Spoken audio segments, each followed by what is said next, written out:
Okay, so I made a video a little while ago, and I got this. I think I got like the longest comment I've ever seen in a YouTube comment. The video was what was it? Let me see. It was modern gaming, the casual versus competitive conundrum. Well, I didn't make the video. I just simply fucking watched the dang thing and just was bullshitting the whole time. Um, and this person, anonymous 7564, wrote a long conversation, too long for me to respond to in like YouTube format. So I'm just gonna make a little video and just go back and forth. All right. So casual versus competitive conundrum, and more specifically, just like FPS in general, which is what I like talking about. Even though, whatever. Let's go. Okay. Um, so a lot of the problem with the conversation around 1050 is misunderstanding the semantics around this play onward. So let's see what this person's talking about. Halo tournament. Okay, let me go back up a little bit. So yeah, middle school, the internet was not like as prevalent as it is today. It wasn't as easy to talk to people. Everybody had house phones or like landline phones that they had to communicate through. If you had internet, it would be that dog shit ass internet. Whenever someone was on the phone, it's like if you're what was it? If you're on the phone and someone tried to go on the internet, you would hear that like sound like all that like startup shit. So yeah, yes, probably if you were in the right circle of people, yeah, there were Halo tournaments for money. Okay, so now we get to the part of playing FPSs back in the day and the internet not being as prevalent as it is today. So if a Halo tournament was like scheduled to be like, streamed or something like in public for public's sake, it's not like a lot of people are going to see it. All right. So, but that doesn't mean other people are going to have like a bunch of people playing like Halo tournament or not tournaments, but like just casual like Halo play, like LAN parties and whatnot. But out of everybody that played Halo, also, I hate listening to myself. I'm a fucking raving idiot. I would say it was more casual. Again, I could be wrong. Okay. So yes, there was probably a competitive scene, but the competitive scene of Halo probably wasn't as like it wasn't as widely recognized as it is today. So that is what I was talking about, and is misunderstanding semantics around play on words. Although I get the notion that today competitive means esports. Okay, but that's not the only defined arbitration of competition. A large part of why this quote created a much hilarious controversy is because a group of people disliked Halo multiplayer originally and pushed the notion that Halo's multiplayer shouldn't have a competition within it. And so now you see the first part of the comment. Okay, so you got a group of people that like the competition and another group of people that dislike it. Okay, great. And then I would say there's probably like more people that don't even know about it. In terms of Halo 1. So here's the fun part. In Halo 1, in multiplayer, you played the base game of Slayer, Assault, Capture the Flag, King of the Hill, and Race. I think I know all these game modes except Race. I have no idea what Race is. I don't know what Race is. Maybe that was like a PC one. All these required you to be better than the opponent to win. Yes. In no default Halo 1 setting was it defined as casual wars. Use random weapons to take the flag, but that's only an option, not a requirement. Yes.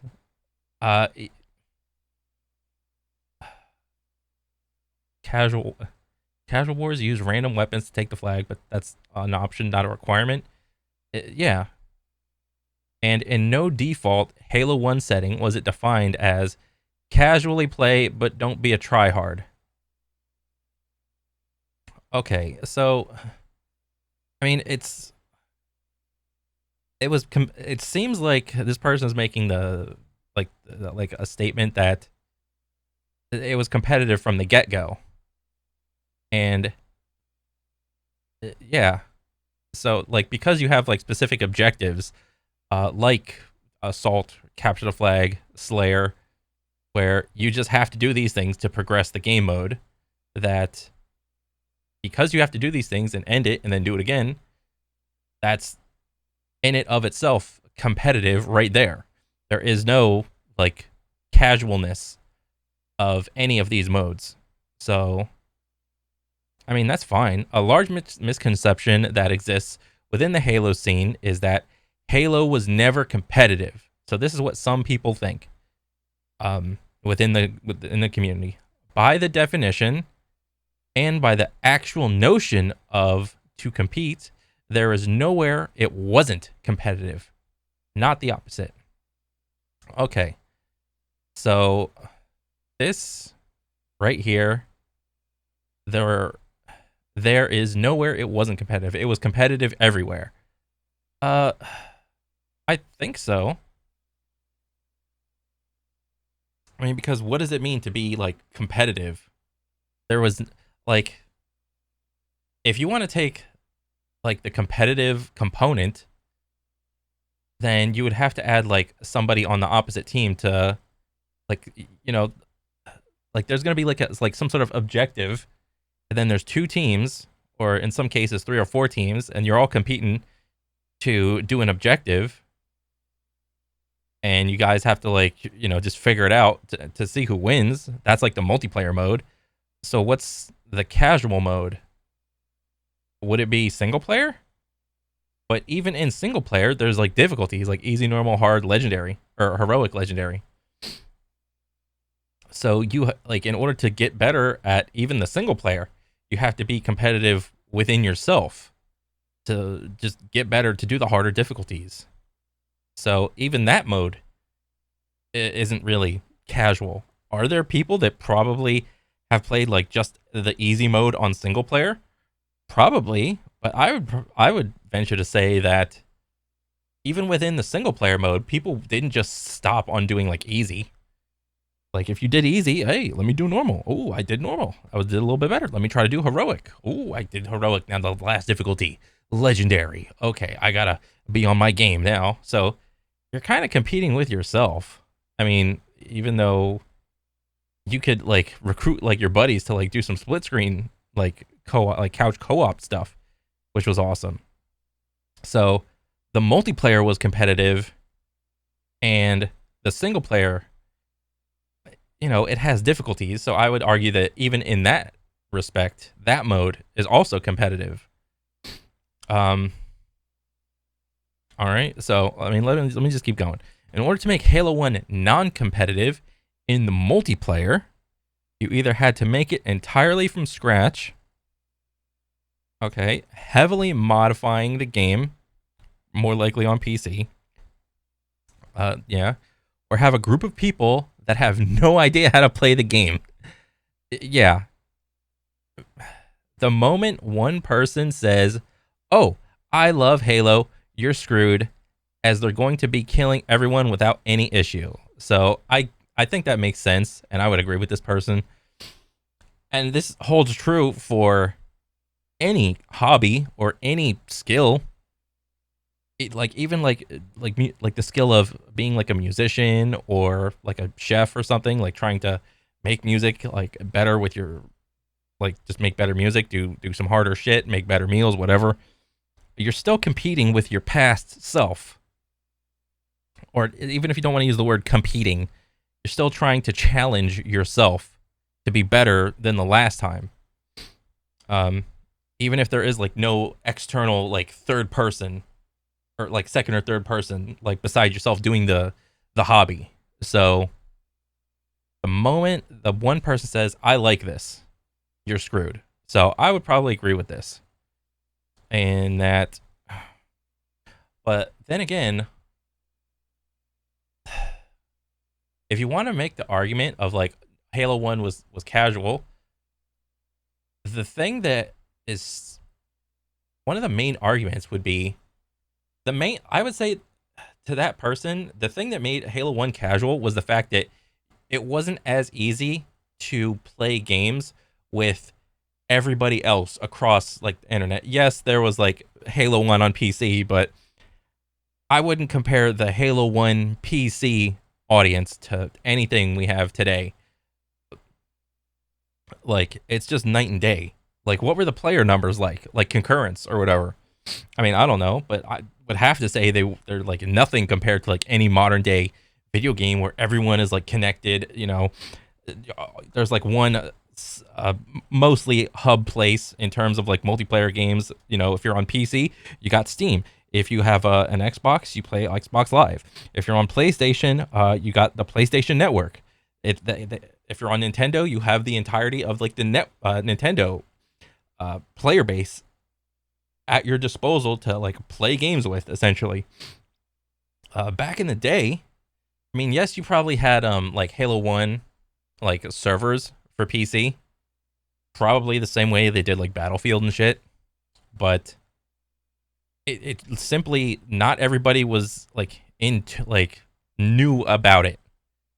I think it's just a matter of scale. I think the more people know about it, the more people know about like a hobby and doing the hobby, the more competitive it is. So the less people know about the hobby, or like, then yeah, it's going to be a little bit more casual. And it's essentially like, you know, like an ice tray, or at least like an old style ice tray where it's like one big rectangle and then there's like little separators in it, and you have to like separate the ice cube. You got to like crack it and then release the tray. I think it's kind of like that with like back in the day, everybody was like compartmentalized in their own little bubble of like Halo 1.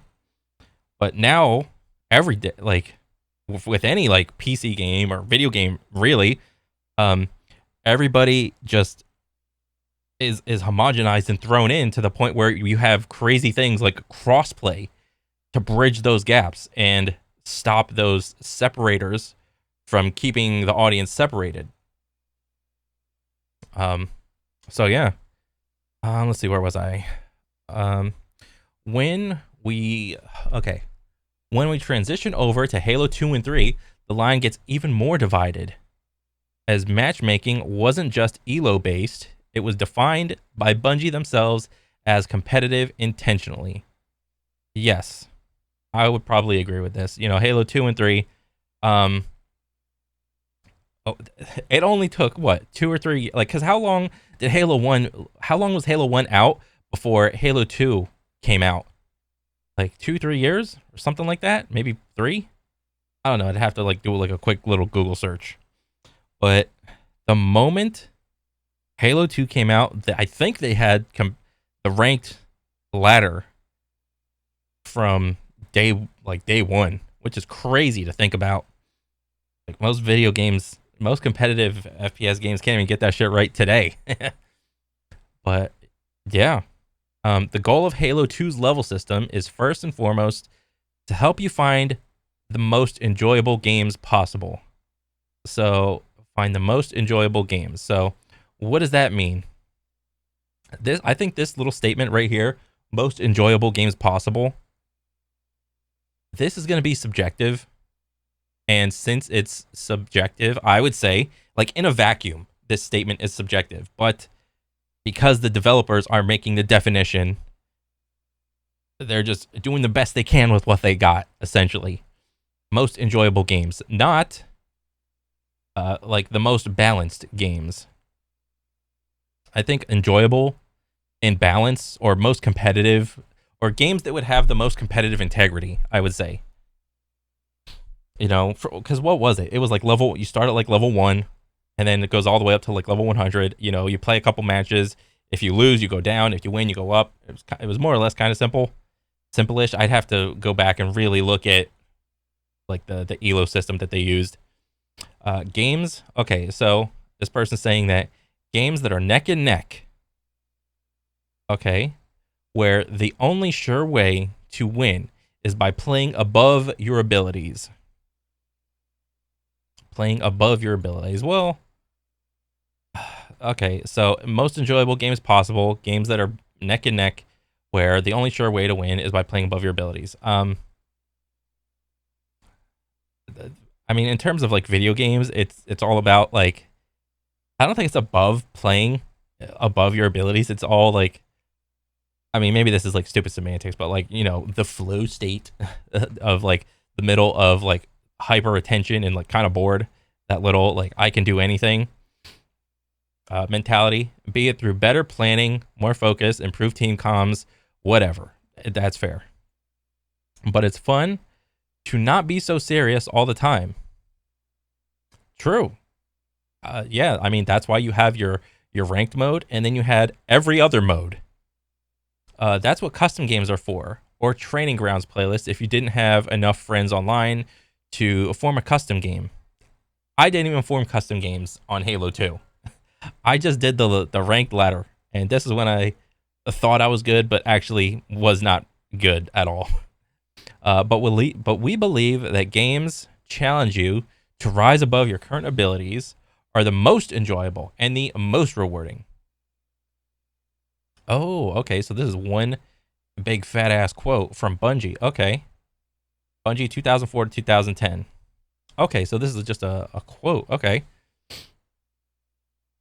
So they believe the most enjoyable games are games that challenge you to rise above your current abilities, are the most enjoyable and most rewarding. Was for, I mean, you would have to have like two separate like matchmakings, or like you have. Well, here's the thing.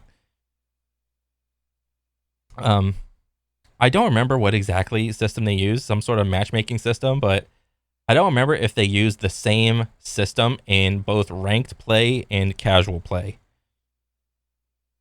I don't remember, because I do remember like watching a couple videos where it was like people trying to break down like why Halo 2 had the best fucking skill-based matchmaking, and it's like, no, they didn't. They didn't have skill-based matchmaking back then. It was like, yes, they did, and here it is.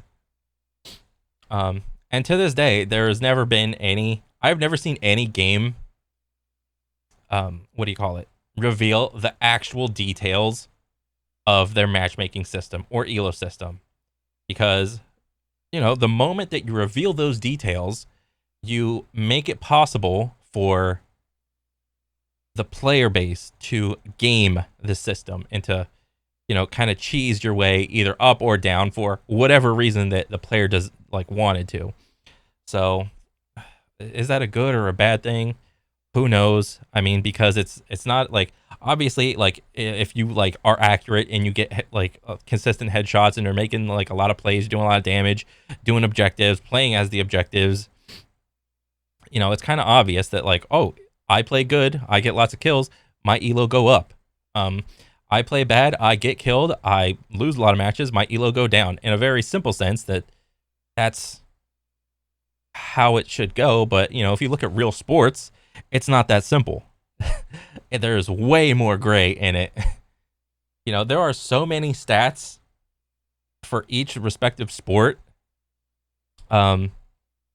For just a player to accrue during like a game of like either basketball, baseball, golf, football, whatever, that there's literally no gaming the system.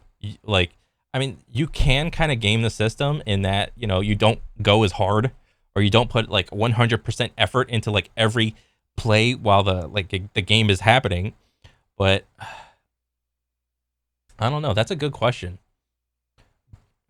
Would revealing the details of your matchmaking allow players to like do you think players would, I mean it would have to, there's no real thing like getting around it. If you do reveal the details of your matchmaking system, there will be bad actors trying to game the system. And because of that, even at the tippy top levels of most competitive games, they just go off of, okay, this person chewed through the ladder, whatever. They got to some decent high level rank. And it kind of saddens me to say this, but it feels like it's like the bro system. Like you have to know a guy, and also it's like the vouch system. It's like and it's based upon like the tippy top players of each respective game. And to some degree could be like good or bad depending on how you think about it. I mean, it's good because like the top players can easily identify, well, maybe not easily, but they can identify what things a player is doing that makes them good, and the things that players aren't doing that make them bad, and can like break down gameplay like pretty quickly and just be like, okay, yeah, that guy's cheating, that guy's like, or maybe they can't. Maybe I'm just talking out of my ass, because I mean, if you show like some gameplay from the perspective of like a kill cam to like a top player, cheats are so fucking, what do you call it, are so complicated and so complex that they are so easily, like, you could fool anybody with cheats nowadays. So it's like, I can't even say that like, oh, the vouch system is like 100% effective. I mean, because it's probably not. It's probably like, it works most of the time, but to those people that the vouch system it doesn't work for, it's like, shit, that sucks. But yeah, I'm just like ranting now. So this was a quote from Bungie in an attempt to make a matchmaking system, an early day matchmaking system for Halo 2. Or to simplify this, Bungie directly believed that the fun in a multiplayer FPS was improving and having close matches. Nobody really is going to argue with this when it comes to the ranked portion of your favorite FPS multiplayer. I'm just gonna keep saying FPS multiplayer because that's what I think it's like most relative, really. I mean, there are other games besides like FPS multiplayer, like League of Legends, Dota. What else? Some sports games, Rocket League, so on and so forth. Bungie directly believed the fun in multiplayer FPS was improving and having close matches. Yeah, I mean, and I think that's pretty accurate in terms of ranked mode. Yeah, playing better than you did. Yes, and winning when you feel like you earned the win. Well, here's the thing. Winning when you feel like you earned the win. When everybody is so here, I gotta whip this out. Oh my god, it's all white. Yellow. Brush. Oh god, that's too chunky. Little guy. Okay.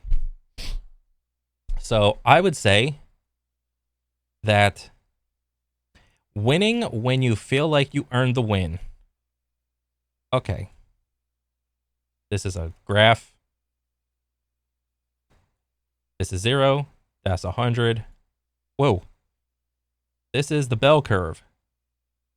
Whoa. Dang, that's not too bad. There's this chunk. Let's see. That chunk and that chunk. This chunk goes like straight up the center. Whoa. It's not a deck. And depending on how you want to break these little percentages down, I think this was like 5%. This is another 5%. And this is 90%. I would say for these two groups, for 90% of the matches, it's easy to tell when you feel like you earned a win. But the trouble comes, and like not so much here because these people are new. The trouble comes when you're dealing with tippy top players. and like the upper echelon, like even like within the top 1%, the skill is like so exponentially different. It's not like linear. When you have, because Halo was what, 4v4, and like there's like sometimes it's Slayer, sometimes it's an objective. All the players are trying their like perceived 100% max to like win the game. So,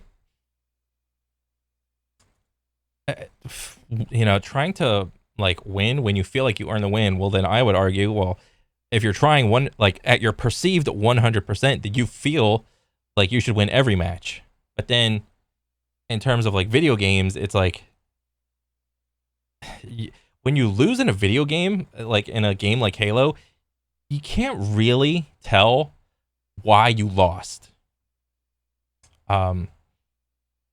You know, you could say like, oh, I was dead like 52% of the time, you know, and the other team was alive 48% of the time. It's like, that's such a, like, you can't really feel that difference. It's truly Halo Reach and Halo 4 that defined casual Halo, which I'll get into in the next comment. Oh boy. Okay. This is, oh shit, where'd they all go? So, casual Halo. Now you see why I needed to make a video about this. Okay, so casual Halo. What is this? I defined that base Halo, Halo 1, was already competitive. Yes, you did. And this chase to make Halo casual is why Halo Infinite failed. Didn't say it, but it's directly implied. Yes. That's fine. And this is just like a new perspective for me, like trying to casualize Halo as opposed to trying to make it so competitive. Casual Halo is defined as automatics, heavy importance of pickup weapons that are not precision, and easier to fire. Okay, yep. Numerous unique powered vehicles designed for multi-kills, and the removal of skill rank from matchmaking. So far, this sounds pretty good. And trying to inject this into Halo Infinite, I mean, because when Halo Infinite first dropped, what was it? The first thing that dropped off Halo Infinite was the multiplayer on Steam, right? I think. And they had the ranked mode. So you can't, it's like when the first, because like I played Infinite on, like the Infinite multiplayer on release on Steam. And I was like, okay, this is not that bad. But, you know, I even entered the little M&K only lobbies, which I thought was cute. And that's about literally like the only time, where like the M&K queue was like popping. I would imagine now it's dead as fuck because Halo has always been a controller game. Like you playing with a controller and whatnot. So, and it's kind of hilarious to me for an M&K player to just join the lobby of like a controller based game and expect any type of like fairness or competitive integrity. I mean, for the sake of argument, I would say controller and M&K can play with each other even in the ranked mode. For whatever sake, even if like controller is like heavy aim assist, whatever. The real issue I take with M&K versus controller is when it comes to LAN tournaments and trying to define, trying to figure out who's the best team. You know, when maybe you have some players that play on M&K, some players play on controller. It's hilarious to me because I can easily make the comparison of like you have like let's say there's two bowlers going up. Two bowlers. One bowler plays without the bumpers, and you know he's like boom, strike, strike, strike, strike. The other bowler plays with the bumpers up, and he's going boom, strike, strike, strike, strike. In my head, that's what it feels like. One bowler, you got no bumpers, getting strikes. The other bowler, the bumpers are up, and they're getting strikes. So which one's the more skillful one? It makes no sense to me. And for developers to say that, yes, these two inputs are equal is just disingenuous. It's bad. It's bad thought process.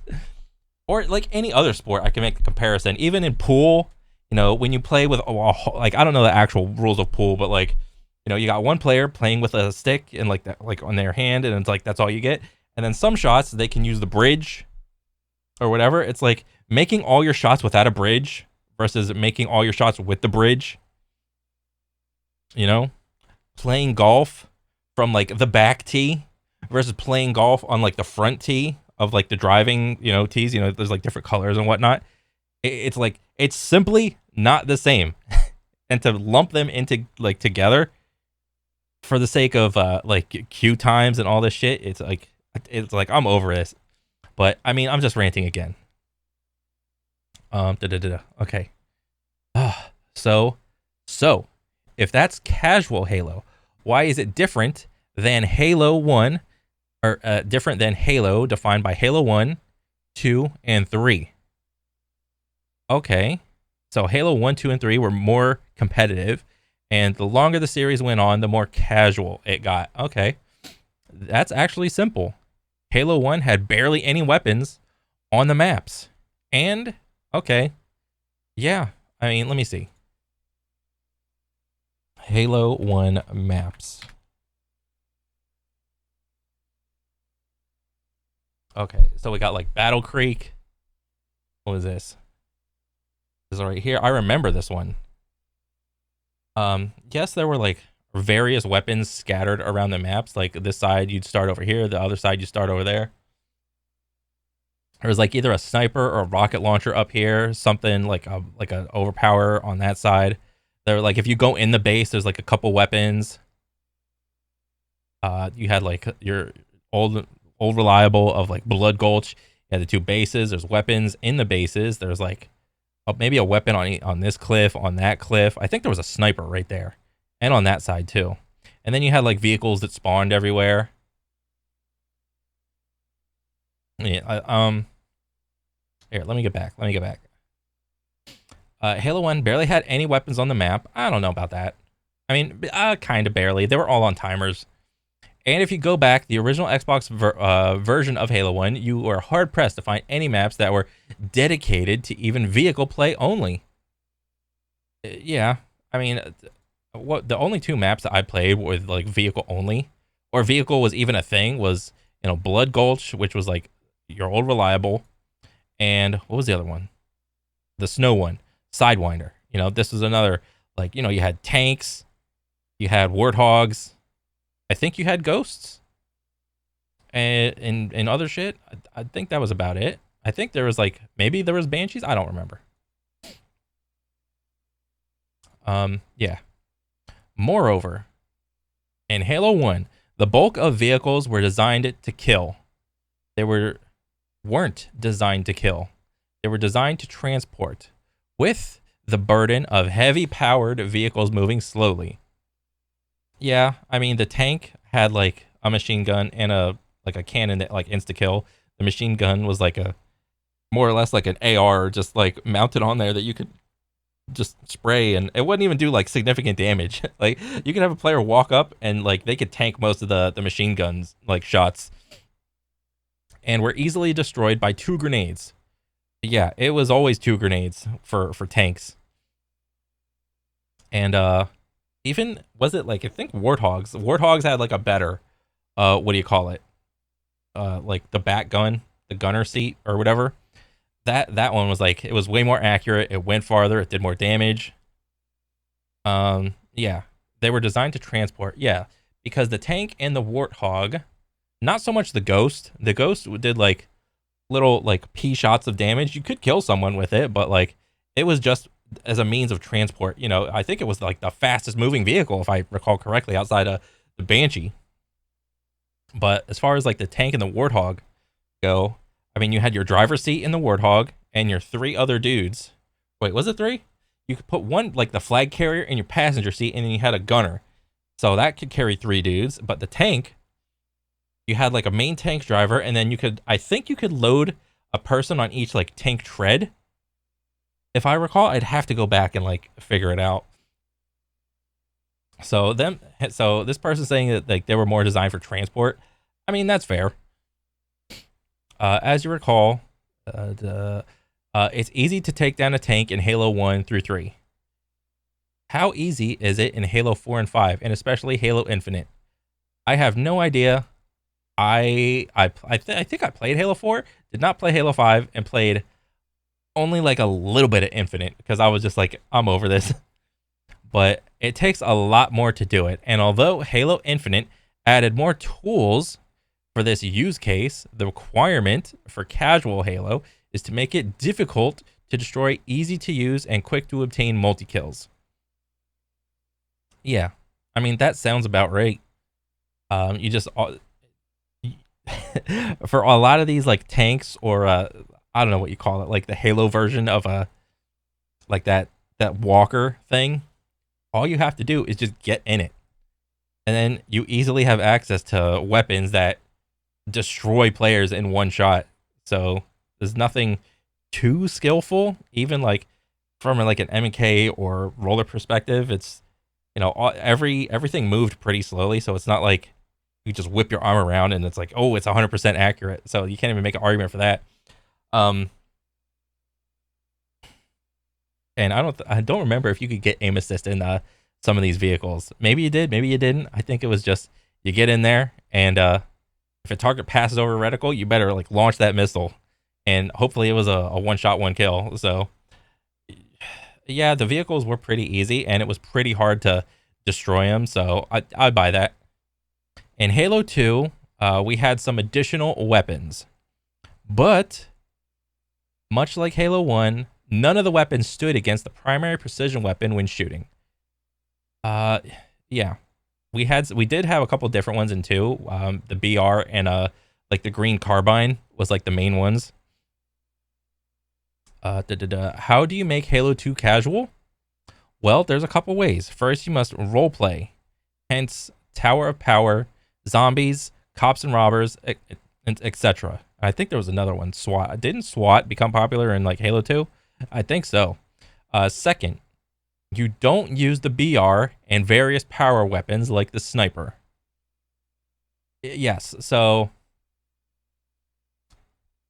the implication is that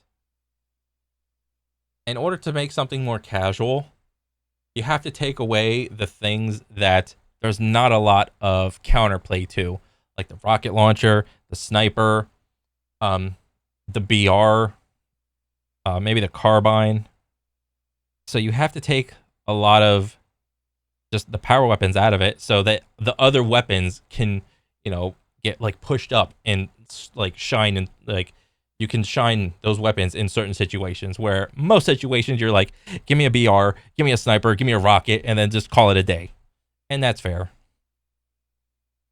Halo 3, yeah, same as Halo 2 here, except that they had a limited area of Forge and a mode for infection. I remember that one. Yeah, no longer required to roleplay. However, it did bring competitive edge to the once less competitive game type via bringing it into matchmaking. Yeah. Was infection like in the matchmaking in Halo 3? That's crazy if it was. How do you do that? Cuz like what was the difference between zombies and infection? Aren't those like the same mode, just like a different name? Like everybody starts out as a Spartan with their guns and like pistols and whatever. And there's one like a zombie where you have like a sword and that's it. You could sword lunge and you had a shield, but when you're a Spartan, you have limited ammo and yeah, that was it.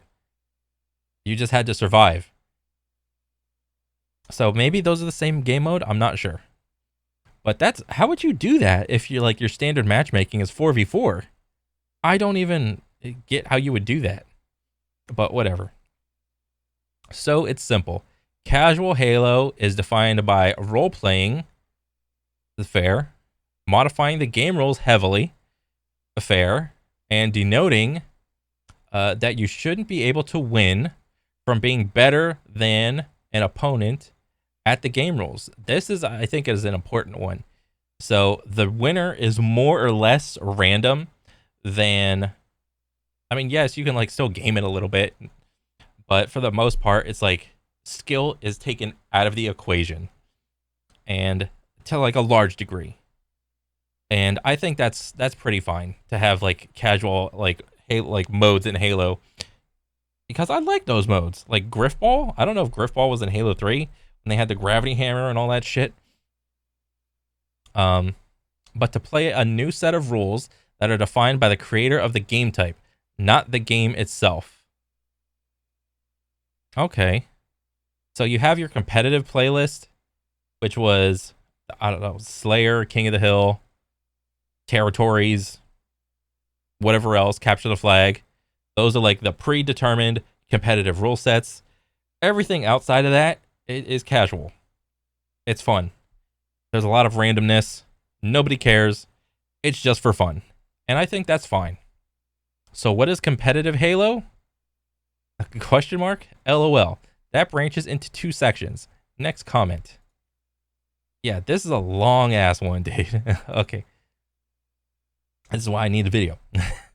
Competitive Halo took form of 2 sections that no one wants to admit. The first is matchmaking. The second is tournament esports. So I would probably agree with that. You have to have matchmaking. You have to have like an online leaderboard because it's a fucking video game. How else are you gonna figure out who's the fucking best?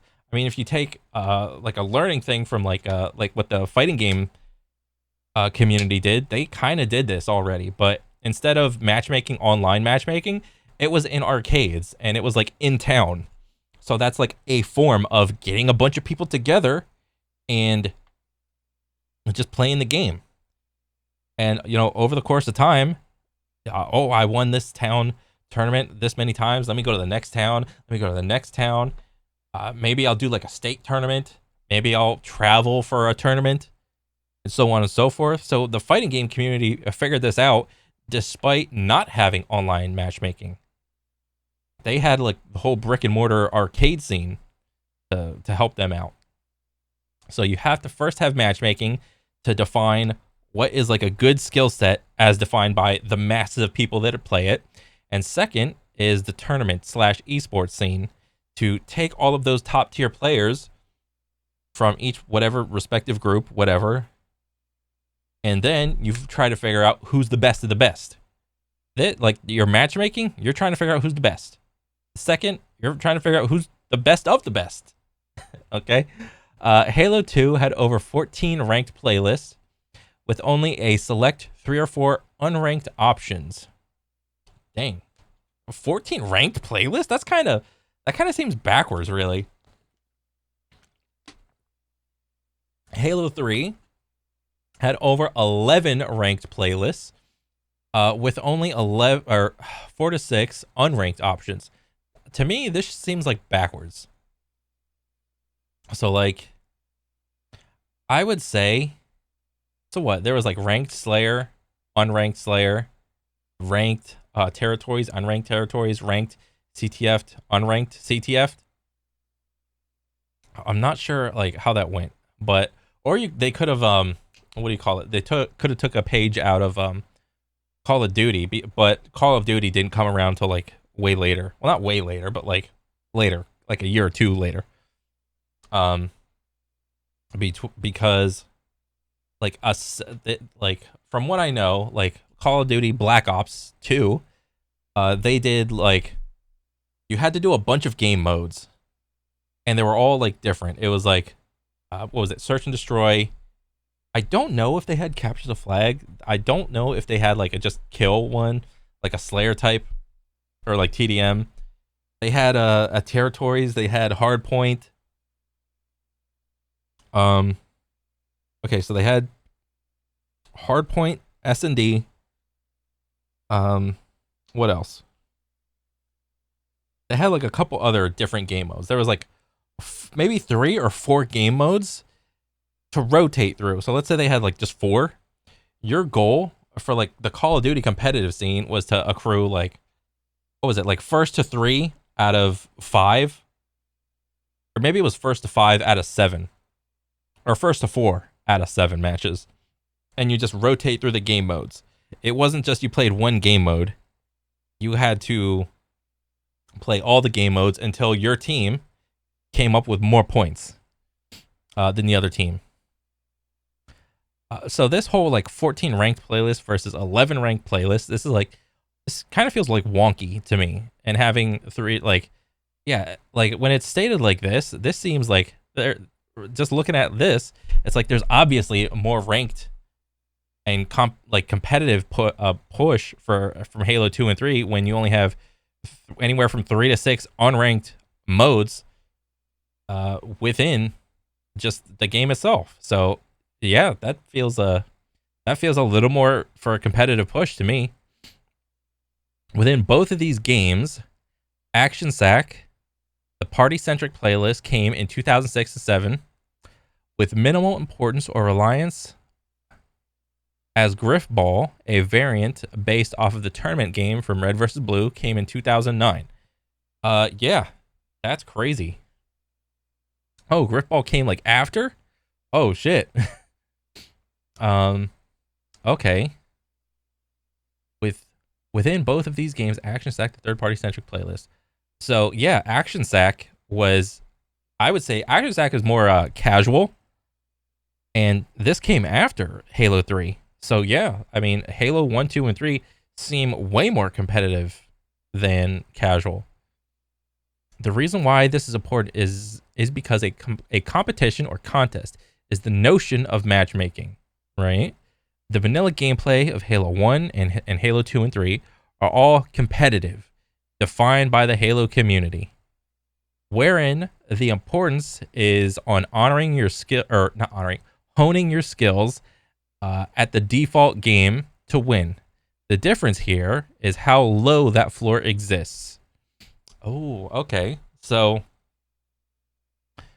you're talking about skill floor versus skill ceiling and the gap, the skill gap between it. When you have so many ranked modes, and so few unranked modes, you're constantly trying to like push that skill floor up and up and up. So when you have a higher skill floor and a higher, even higher skill ceiling, then your game is going to be more competitive. Okay, that follows. When you have a lower skill floor, then yeah, your game's just gonna be like more casual. Okay, so tournament. What the fuck? Tournament esports scene was partially niche in Halo 1. Yeah, I think so. You are correct. However, Xbox Connect was widely the most popularized use for Xbox games on the original Xbox before Halo 2 took off, and was heavily dominated by MLG. Okay. Xbox Connect. Was that what it was freaking called, dude? That's crazy. Xbox Connect? Because I have an original Xbox. And I remember that green screen. Holy crap. Was widely most popularized for the use of Xbox games on the original Xbox before Halo 2 took off. And this was heavily dominated by MLG. So yes, when you have a piece of like the Xbox, or like a piece of content or a piece of media on the Xbox, and you have something as crazy as like the MLG, like taking up a big lump on the screen, then yes, I would probably say that it is competitive then, if that's what they were pushing. In addition, Halo 2 and 3 both focused heavily on ranked playlists.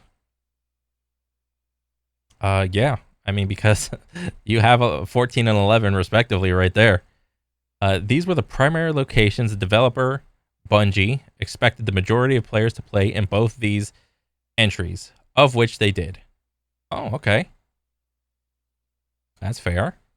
Halo 2 had Team Hardcore, along with clan matches, which were 4v4, 8v8. Dang.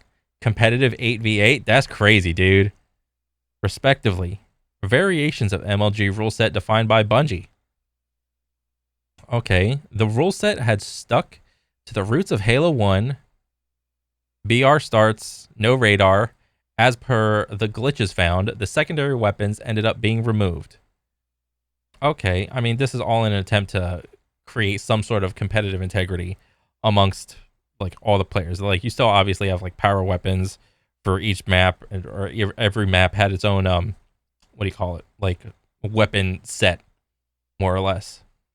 With other ranked offerings did have BR starts. They didn't have radar disabled.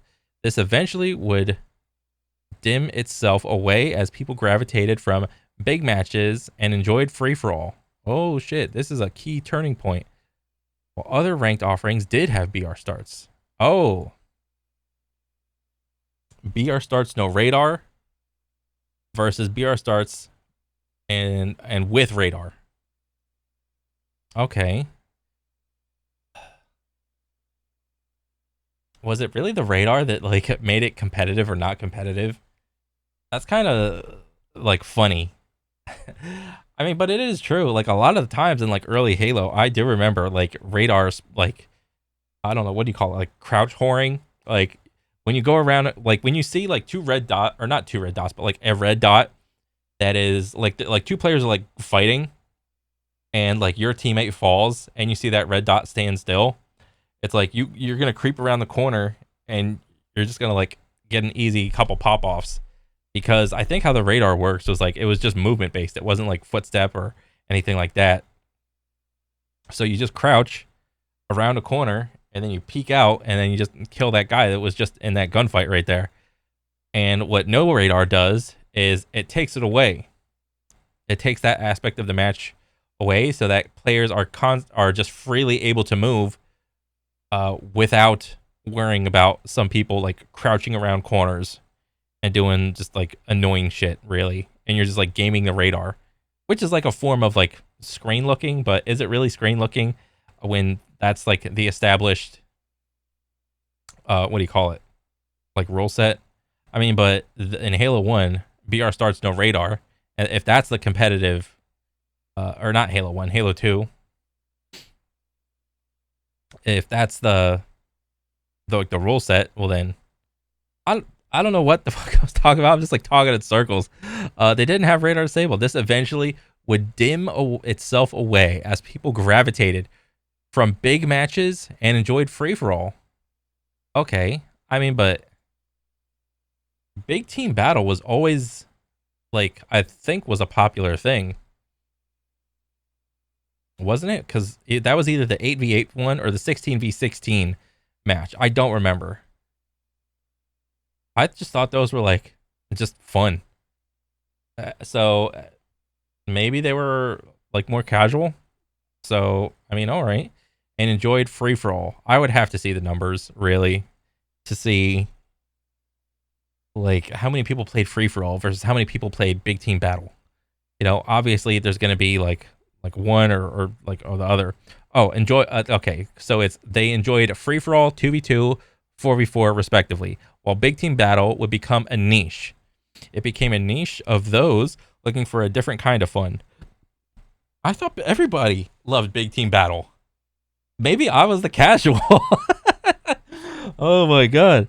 Like, cuz when I thought of free for all, 2v2 and 4v4, I had it in my head that those were like the hardcore ones. Like, you got a fucking 2 stack, you got a 4 stack. If you want to like prove you're the one goat to rule them all, it's like, yeah, just do free for all. So we established competitive Halo is both ranked playlists. It is both ranked playlists. We had 12 or more in both Halo 2 and 3 and MLG. Yeah. Okay. There was more than just MLG. However, all of this was competitive. There were more groups than just MLG. Yeah. So I mean, MLG was their own thing. I mean, I don't think they were their own thing. They were probably like a separate entity, just trying to be like some tournament organization what do you call it? With I don't know. It was like a business. I don't know. Like this, how little I know of like back in the day times. Like this is what I get for being raised in Florida. Very little focus on anything besides ranked playlists, both launch and game support. So, I mean, they had a bunch of different modes, but I mean, 3 to 4 unranked options, 4 to 6. I mean, there wasn't that many when there were so many ranked playlists. So, I mean, I get it. Like all that other shit came later, and we're talking about Halo 1 through 3, really. Yeah. Halo 3 had the most unranked social support. Okay, with a few additions added after the launch of the game in unranked, while Halo 2 and most of Halo 3, 2007 and 2009, was focused primarily on ranked playlists rather than unranked. Well, shit. The last comment will be regarding why Halo Infinite failed. Oh, shit. All right. Let's see. Okay. The goal of Halo 2's level system is first and foremost to help you find the most enjoyable games. Okay, here we go. Possible. Games that are... Wait. Yeah, we read this. Wait. Yeah, this was the quote from Bungie right here. Halo 2 and 3 were successful, not just because they were Halo, but because they provided competitive fun, and highly skillful matchmaking options to players who otherwise didn't have this option in any other FPS. Okay, I mean, I get this. They provided competitive and fun and highly skilled. Yeah, you have it all. You got the competitive side, and then you got the not so competitive side, the casual side, essentially. From Halo 2 and 3. So there's like a little bit of, competitiveness and a little bit of casualness. Not Counter-Strike nor Call of Duty had ranked matchmaking. Oh shit, when Halo 2 nor 3 did. Oh shit, I didn't know Counter-Strike and COD didn't have like rank matchmaking. So Halo 2 and 3 were literally like the first ones to do it. Dang. Because I thought they had, wasn't it Black Ops 2 that did it first for the Call of Duty scene? And then I thought, I don't know exactly when Counter-Strike had their ranked thing in place because I just didn't have a PC. I was more of a console boy back in the day. That's crazy. Halo's fun, spotlight, and Halo's venture into stardom wasn't having ranked matchmaking, however. It was the skillful expression of the difficulty of the game, which pushed known household names 2006 to 2010 like the Ogre Twins. I don't know who the Ogre Twins are. I do recognize the name Walshy and Neighbor and T Squared to your TV. Okay, I don't know Ogre Twins. I don't know Neighbor and T Squared. I do know Walshy. I don't know him, but I know like of him. So, I mean, that's good. I love when like any video game, I don't know, like competitive person gets like well known and starts to pop off into like the mainstream, like Ninja did. Who's that the Valorant dude? Sinatra, he was on like a Tonight Show or some shit. And I think for the most part they did like great jobs of like portraying like what it's like doing like the competitive thing in FPS, because it's not just little kids playing video games, all right?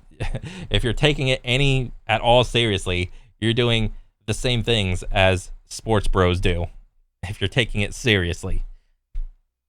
And if you're not, well, that's probably why you're not a champion, okay? Halo Reach removed a large quantity of what made Halo fun for the majority of players. Ooh, shit. Okay, Halo Reach removed a large quantity of what made Halo fun. Okay, Halo Reach. Well, I mean, the one thing Halo Reach did right was like the single player. But I guess from the perspective of the competitive bro, they're not too interested in the single player. But I really like the single player. So, I mean, Halo 4 continued that trend. Halo 5 brought a little of it back, but as barely a shell of its former self.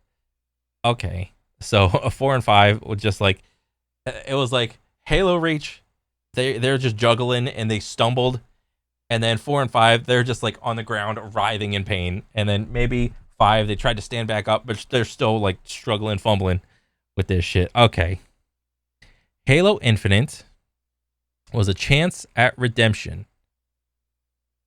Oh, okay. Yes, it was. Quality gameplay that felt like Halo.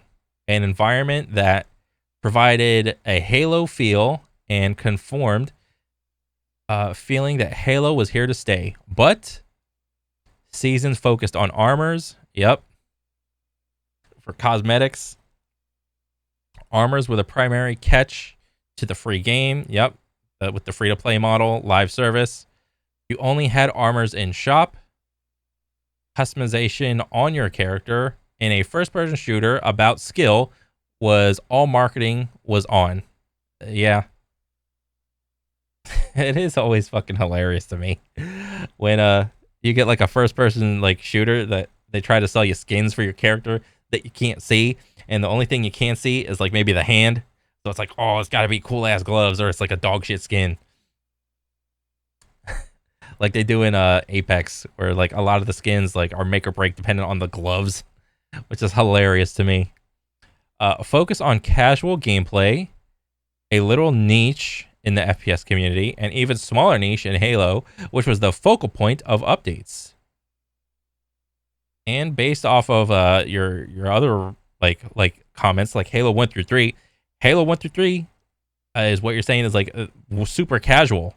Or not super casual, super competitive. So when you build that foundation of super competitiveness, and then all of a sudden, oh shit, or what's all this casual shit? Like where's the payoff? I mean, I get it. It turns people away. No actual foundation in matchmaking. Oh shit, them's fighting words. With proven that only ranked playlists was cheatable. Yes.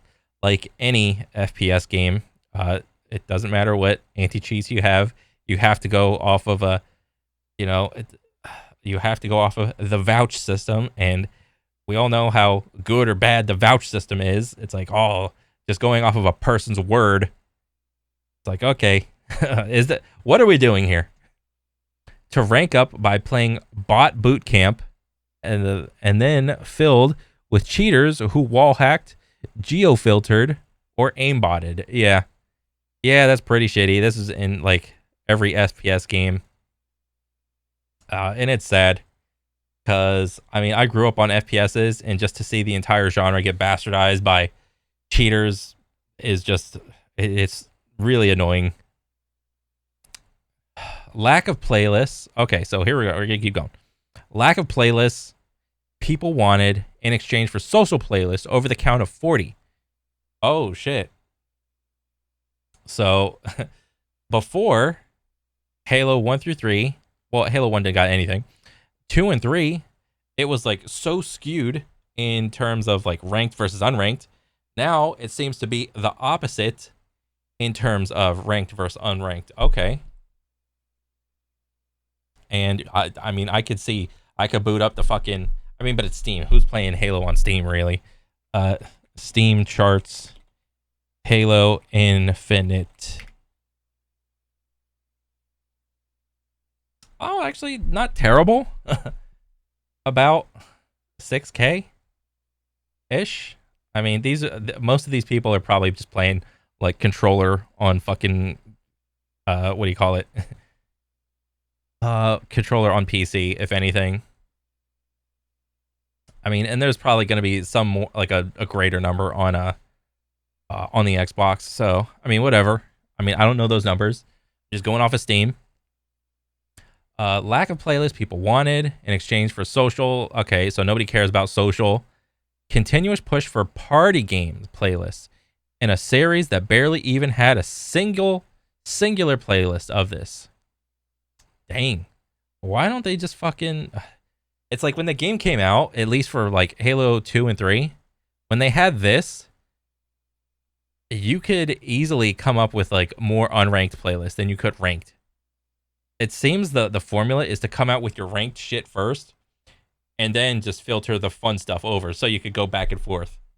When you go the other way around of like, I mean, at least from the demonstration of Halo Reach 4 or 5 and Infinite, when you go like way more social and then ranked, it's like, I don't know. I don't think it's ever been like successful, it seems. Maybe? I don't know. Continuous lack of updates to provide appropriate feedback for the FPS, thus balancing and weapon traits gravitated towards what no one asked for. Of course, they're going to balance weapons. This is why the Mangler was nerfed rather than removed, or the BR increased aim assist. Holy shit, rather than decreased. Bro, at this point, do controller players have any pride? Like, at all? They're like, oh my god, the BR is so good. I can fucking 3 or 4 shot someone from like 50 meters out. I'm so good. It's like, can you stop living in like delusion, please? You should be asking for less aim assist because you feel you're the better aimer and you need less help. Or shit, just turn it off. Just use the smoothness that controller already brings. Like, have some pride in your fucking game and your skill, dude. Fuck. Or why the commando increased assistance and lessened bloom rather than made more difficult. What the fuck? Okay, I forgot what the Mangler was. I got no idea. Rather than removed. Or the BR, increased aim assist rather than decrease. Why the commando... What the fuck is the commando? Increased assistance and lessened bloom. I know, like, bloom is, like, the thing for Halo. It's like, like, the reticle gets bigger and bigger the more, like, rapid you shoot it or whatever. Lessened bloom and then made it more difficult. Oh. So all of these made it so players could kill quicker. Or not, maybe not quicker, but like maybe more consistently. So rather than make it more difficult. But the Mangler was nerfed. I don't know what the Mangler was. All of this to say, Halo Infinite, if it's anything, it is the most casual Halo, not Galo. Yeah, I'm sorry. Casual Halo game yet. Dang. It didn't need to be, but it got morphed into it. Okay. And its failure is directly linked to assuming Halo is a casual game. Dang. Honestly, when you put it like that, I don't know what to think, really. It's like, for me to think a game is competitive, like, you have, like, your game, like, your one ranked game, and, well, shit, well, I mean, maybe that's not even good enough. I mean, because you said up here you have 11 playlists that are ranked, and so few unranked, so I was just going to say, as long as you have, like, one ranked mode, but how that ranked mode is implemented matters as well. If you're going into a match and it's only like one game of, like, let's say, like, ranked, the game type is like ranked Slayer, first to 50, 4v4, and you play that, and then, okay, new lobby. Now this match you're playing, like, what do you call it? Ranked capture the flag, 4v4, first to 3, and each one is like a different, what do you call it? Like, as a different match, a different experience. You're getting different players every time.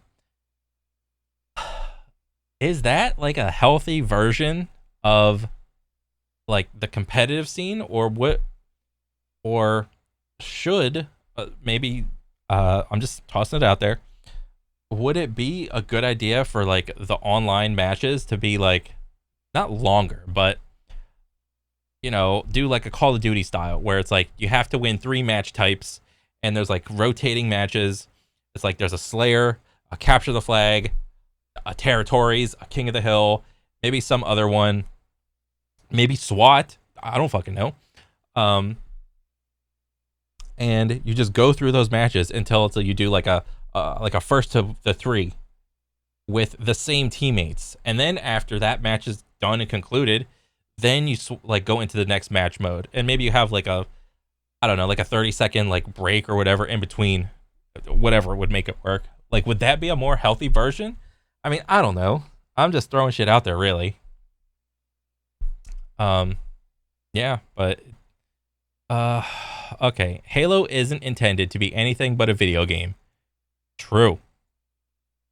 But that quote above, directly from Bungie, counters other quotes people claim from Bungie. That's found on Bungie's website. True. That's found originally in Wayback Machine. Oh, shit. They had to retroactively fucking go back and be like, oh, we have to erase every competitive fucking thing that we said, that we used to say, because we have to make it more appealing, because our numbers are down.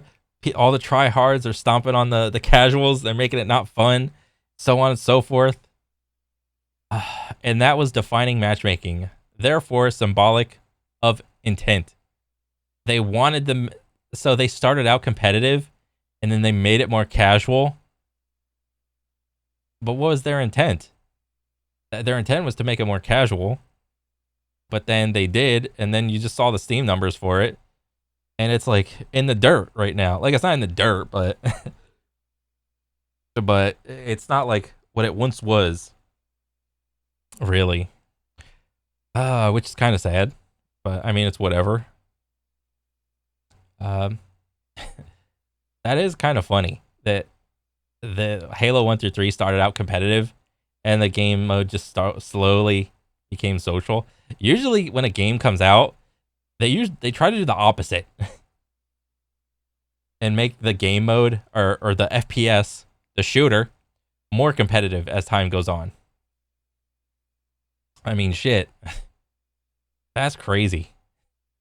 Halo Infinite's direct failure is a result in listening to a community that never really wanted Halo, but wanted a casual FPS to exist again, that didn't care what that FPS is. Halo will never be a popular casual FPS because its gameplay is inherently competitive. Yeah, it's like as simple as it is to say, like putting a fucking reticle on top of someone and keeping it on there. As simple as an act as it is for me to say it, it's really hard to do in terms of like video games.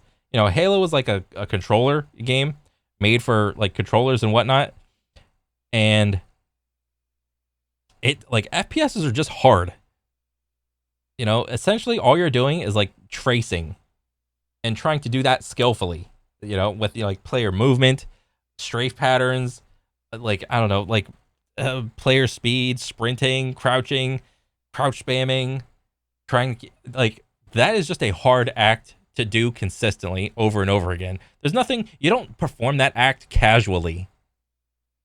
Like, I think that's one of the cruxes in I don't know, modern day FPS, like trying to make FPSs casual. It seems it's like the act of doing a precise movement under pressure with the enemy moving and you moving is just a hard skill, and there is nothing casual about it. Because the gameplay is inherently competitive, and its intention is to perform better than other people and to win in order to have that moment of fun at the win screen. Yep. In order for someone to win, someone has to lose. Without these attributes, you aren't going to have fun. It'll feel boring. And that's what Halo Infinite captures the best. The removal of these feelings in social playlists. Damn, dude, you are fucking cooking. Holy shit, dude. Yeah. With the removal of these feelings, there's the removal of, and when you don't have these feelings, you're not I don't know, I would say emotionally connected to the game, because I mean, shit, dude. Let me see. Where's my Steam? Oh, come on. Fucking shrink window. Let me open up my Steam. Library. Oh, okay, here we go. You don't get 1,600 hours on Kovacs and you're stiff as a rock. All right. There's a lot of emotion also going into these 1,600 hours of Kovacs. All right. Every time I ranked up, like in the benches, like any like benchmark system, shit, where did this shit go? Well, anyway, where was this? Oh shit, oh shit, oh shit. Okay, right here.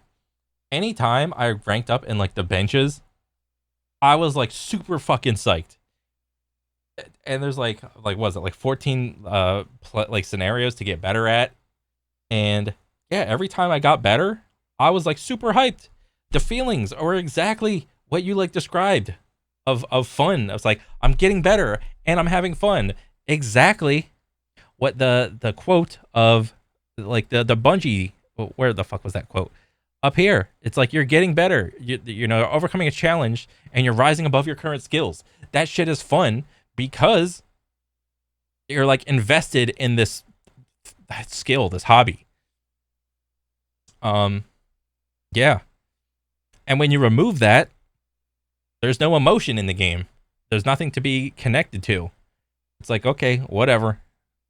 The game sucks. I'm whatever. About the only thing that can keep a person playing is the friend factor, and that's it. Like, oh, my friends are playing, I guess I'll play too because my friends are playing, and even that doesn't last forever.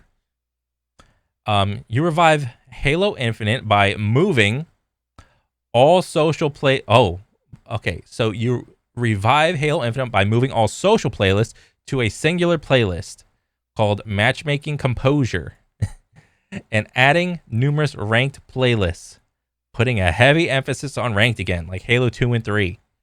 Dang, this dude cooking. And make it so fucking... Make it... You're not asking it to be sweaty. You want it super fucking sweaty. You know, I want... Give me the ranked playlist of just Slayer. Give me the ranked playlist of just CTF. So people can concentrate on those individual skills.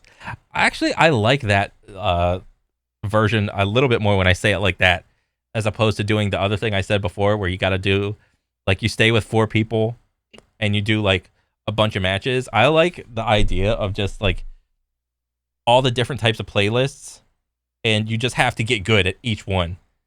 I think I like that one more because it kind of reminds me of like the benchmarks for Voltaic.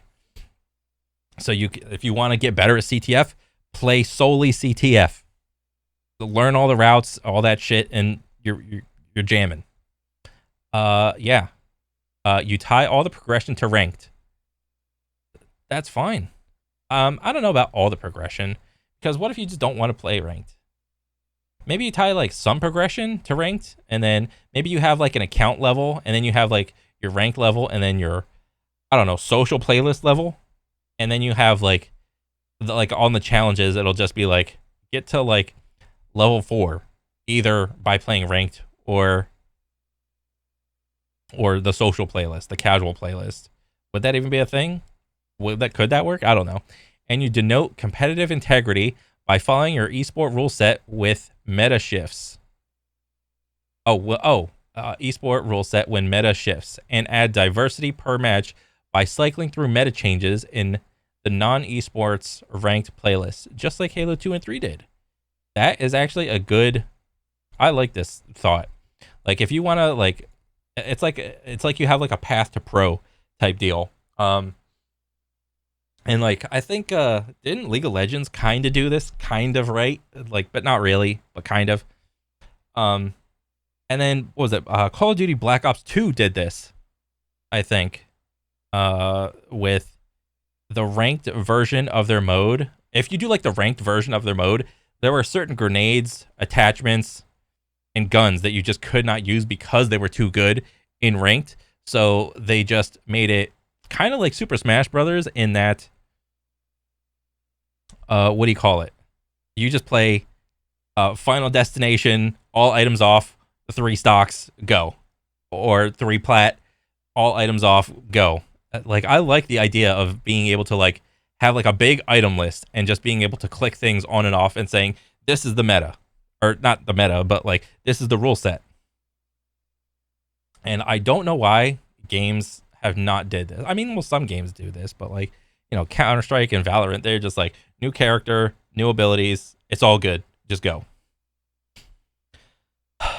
Or I think League and Dota do this too, you know, but they had to go in the reverse where they have to come out with increasing list of like banned characters because like in each of those respective games, isn't it like hundreds of characters in each game? It's like to have only like 3 banned characters is like too little. So they had to go to like 5 or 6 now. I think that's so funny. Okay.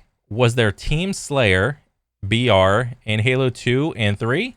Of course. You switch the meta and variation to provide unique play for each player at any given time.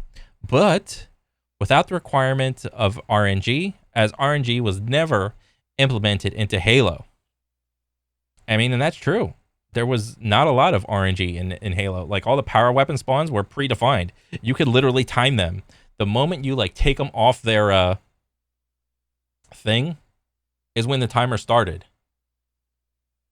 Or off their little spawn spot. I mean, the timer started to like spawn another one there. And you could the RNG, I'll tell you where the RNG was, or at least in Halo 1, 2, and 3. The RNG was grenades. and in terms of like what do you call it? Physics. Not just damage, because I think you had like a sweet spot and like damage radius of like a sweet spot and like a little bit of damage on the outside of the grenade. And then you also had the physics part of it. Of a grenade, because in Halo 1, I remember, and maybe they kept this in 2 or 3, that you could throw a grenade on top of a power weapon spot and you could blast the power weapon and you could like pick it up like as it's like careening towards your face and be like, got that shit. And I thought that was the coolest thing. So there's like a little bit of RNG, but you can kind of minimize it with like skill. But I mean, yeah. Defining the game almost entirely devoid of party, as the intended gameplay was to advance and improve, not to luck out. I mean, and that's the core of it. That's the core of fucking just like any sports or any skill. Just advance and get better. Fucking do it. You can have all that casual shit like on the side, but that's not like the main thing. If you wanted to time a weapon or power up in Halo 1, 2, and 3, you could. Yep. Getting rid of the option isn't increasing competitive viability, nor is making it accessible to anyone, or making it accessible to everyone. Yeah. I mean, you could literally just time it. And it's not like they didn't even have like the timer spawn like on the side of your screen or whatever. Like, you picked up the rocket. Now you have the rocket spawner timer on your fucking screen or whatever, like a HUD thing. They didn't even have that. You had to like just math it out in your head and just more or less keep count of it in your head, really. That's lowering the ceiling and barrier of entry, so a bad player feels less insecure about losing to someone that has information they otherwise didn't have due to inexperience or lack of skill at best. Yeah, because like when I first played Halo, I didn't know those shits were on timers. I thought they just spawned randomly. It wasn't until years later that I realized, oh, they were on timers of like a minute or so, that you could just like count it out and like kind of plan your gameplay of like, oh, it's about to spawn. I better get over here and start defending this shit, like chuck nades at the spots and whatnot. Yeah. And like, that's not even like a crazy of a skill to like display. I mean, League of Legends and fucking Dota have that shit in terms of like jungle creeps that respawn and like reds and blues and buffs and shit. For a quick bonus comment to increase your hopeful engagement on the video. Oh, well, thank you, man. Wait, I gotta heart this other one. Okay. The reason Halo Infinite has low engagement within its esport on YouTube is primarily due to the lack of marketing and appropriate channels, mixed with the low volume of competitive players playing the game. Oh, yeah. That's what it seems like, dude. Low engagement with its esport on YouTube. Lack of marketing and appropriate channels. Yeah. I mean, it really seems that for the esport to thrive, and this probably is probably true of most other FPSs or just competitive games in general, the primary developer has to make it a thing. They can't, like, every video game can't be like a Super Smash Melee, and like the esports scene is completely separated from the developer that made it. All right, because fucking Super Smash has withstood the test of time completely with no help from Nintendo, and a lot of the times Nintendo trying to squash that scene too. Yeah. So unless you have like a goated ass gameplay loop like Super Smash, yeah, you just need help from your fucking developer to put money into like the anti-cheat, the marketing, the esports scene growth. You need help. Mixed with the low volume of competitive players playing the game. Yeah. I think I haven't made this argument yet, but I was trying to like figure out a couple of reasons on like why like like the 1% of players that play the game at the highest level needs the 99% of players that aren't at that level, much the same way that the 99% of players needs the 1% of players that play at the highest level to look up to thrive towards. I mean, this is only in terms of like competitive FPS. Every game doesn't need a 1% and a 99%. Yeah, like the two players or the two groups, as much as they, the 1% is always going to make like changes to the game that benefits them. The 99% want the changes to the game to benefit like randomness, fun, things like that, things that you can't, things that there's like no counterplay to. The 1% wants balance. They want competitive integrity. They want as little RNG as possible. They need each other to make that 100%, because without one or the other, I mean, the games, at least competitive games, they just don't have a shot. They just simply don't. Like, if you're trying to make a video game, a competitive video game, you need to have some sort of like esports scene, and you want that shit to thrive for like years, especially if your video game is like free to play. You need something more than just like the ranked playlist. You need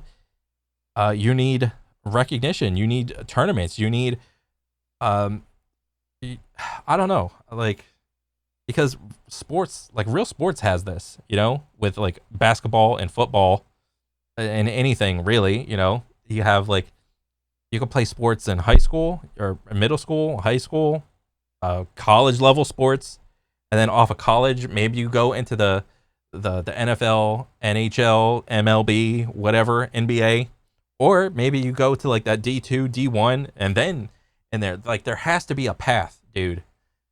Like, and then there's the top tippy top 1%. I mean, I would have to probably think more on it to figure out, to get like a well-balanced like argument on like why the 99% and the 1% need each other. But it just seems like the more like FPS videos I watch, it's like you can't have one and not have the other. Okay, where was I? Consequently, those who make Halo content around the casual scene tend to have audiences gravitating towards genres that aren't FPS, and that's fair. And thus are not related to any particular game nor series. And there's nothing wrong with that. There's nothing wrong about like making content that's like kind of casual. I mean, it's what I fucking do. I mean, I just do like react content because I just like enjoy talking and bullshitting, really. I mean, even if it's to like just myself or like this person. Maybe this person will see this eventually. Some who make content only about Halo are pushed toward due to their contrarian belief on Halo to the audiences and friends. Wait, what? Some make content only about Halo, so I would assume like the competitive part are pushed toward due to their contrarian. Oh, the contrarian. Okay, the against the like the main narrative belief on the Halo. Okay, so it's like in Halo, you're a contrarian if you make content about competitive Halo. Okay. Their friends say, dude, what? No, I don't want to play social BT big team battle. And so they gravitate toward the YouTuber who tells them social big team battle is real Halo. It's affirmation at that stage. Yeah. What was it? Confirmation bias or affirmation bias? I forgot what thing.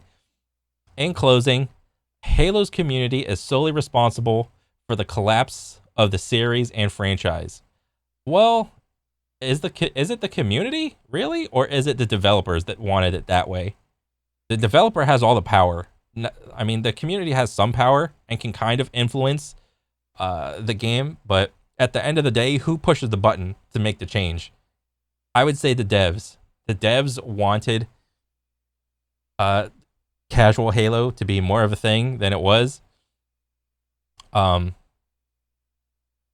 because the like the Halos, the subsequent Halos have been getting more and more casual, the audience has been getting more and more casual. And as you can see, the casuals are fleeting.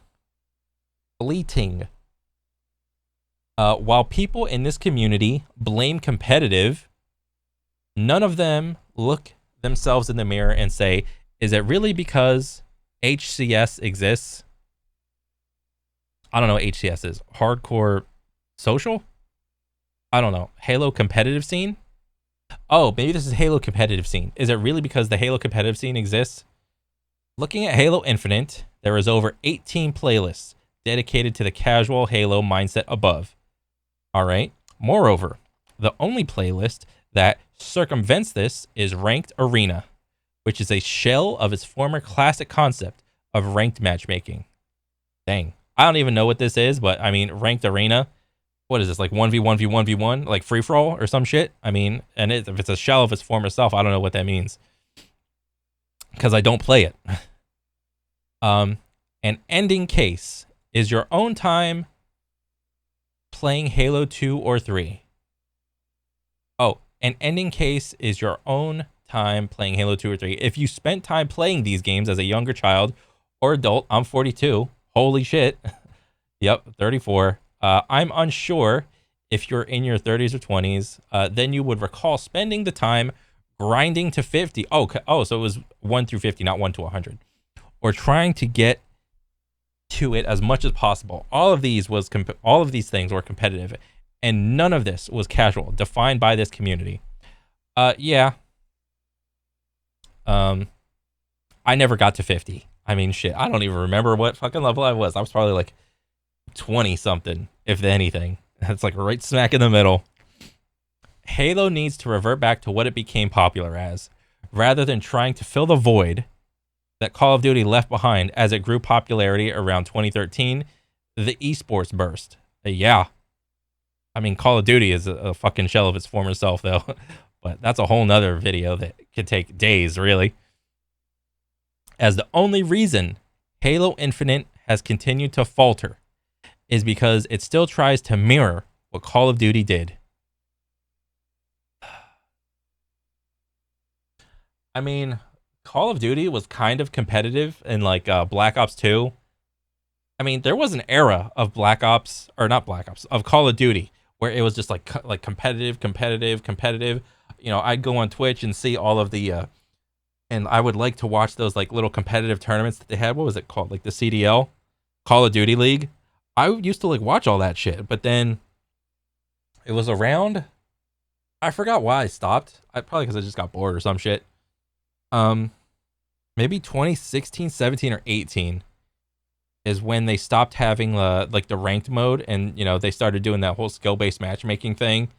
And then it's, you know, here we are, it's 2024 and SBMM is still a thing. It's more annoying than ever than Call of Duty. That's why I stopped, really. Rather than what Halo did. And we now have a community that confused Call of Duty with Halo. And none of this is as loud as those who blame skill-based matchmaking for existing. Yeah. Rather than those who acknowledge that the current solution isn't even skill-based matchmaking. Yeah. I mean, because I got no problem with skill-based matchmaking. My issue with skill-based matchmaking is it being in the casual playlist. Casual playlists don't need skill-based matchmaking. Skill-based matchmaking can be in like the ranked playlist. Nobody cares about that. And then also, content creators that have a focus on the casual play, where they'll be really good and they just use unintended means to farm montage videos or like high kill videos and so on and so forth. And that's been, the formula for about, I don't know, the last 10, 15, well, not 15, but like more so at least 10 years for a lot of the FPS, community, with the chief offender being Call of Duty. And it's engagement oriented around providing the worst players free wins. Yeah. And that is the antithesis of Halo, a game where everything was balanced, everything was calculated, everything was constant, and most of everything was intended. Yeah, that's crazy, man. And then I'm just gonna address like all of this shit. Okay. Oh my god, I need a drink. Oh jeez, I'm reading all of this shit, dude.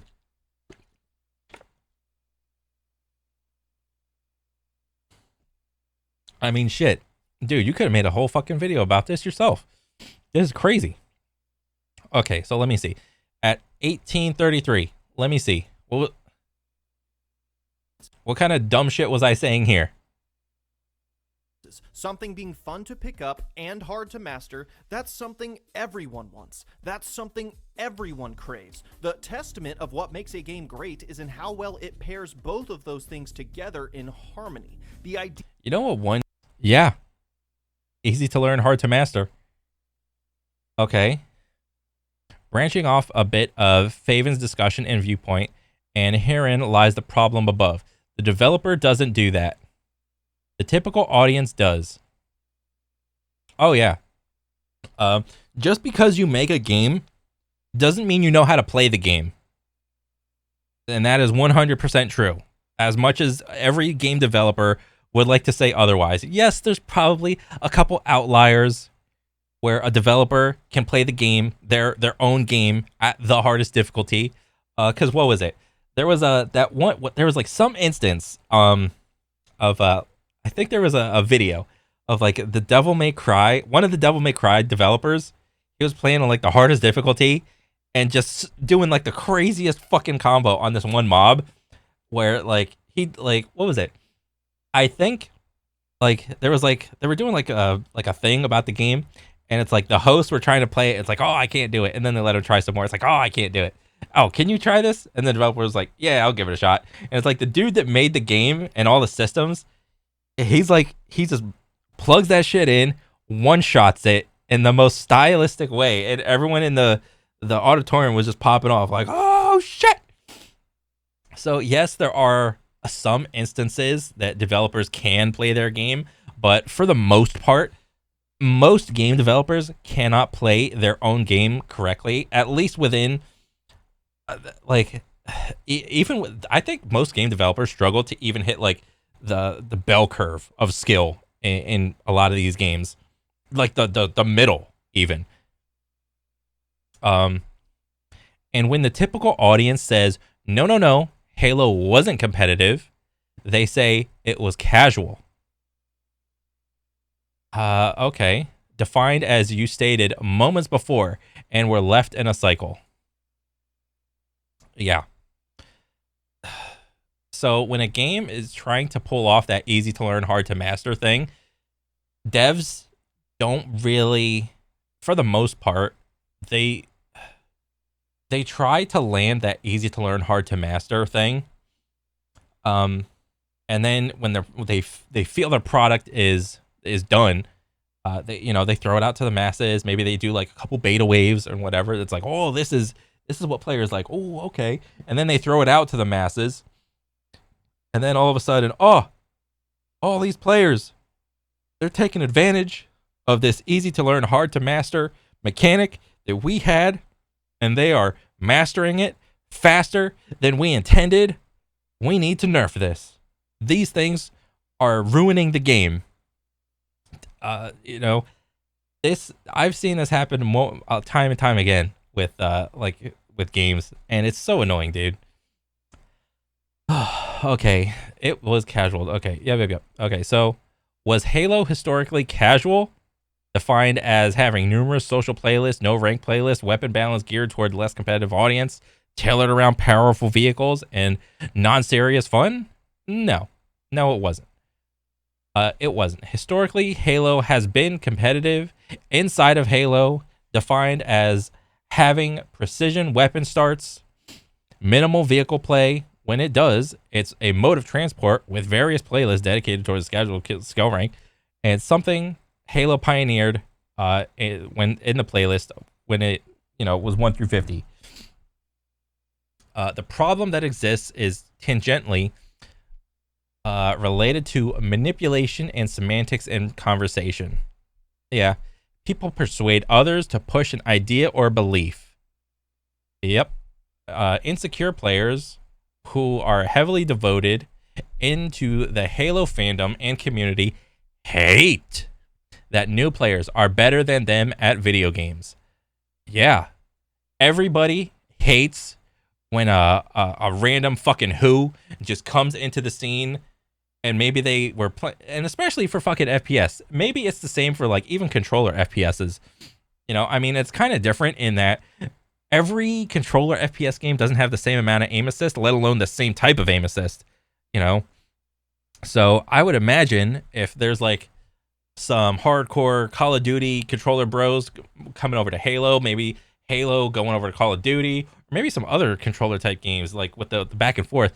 I would imagine like it would stand to reason that if you were high skill in like some other game, that you could kind of transfer that skill, because at the end of the day, it's still a fucking shooter. All right, the mechanics, the base mechanics in concept are about the same.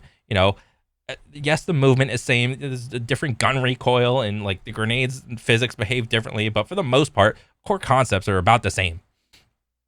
And yes, you're gonna have like a little bit of a different aim assist and sensitivity and whatnot, but like, come on, if you're like a top tier player competing at the tippy top levels, and someone else comes over, then yes, you're gonna get a little butthurt because it's like, oh, I've been in this community for fucking years. I know everybody that's good and bad.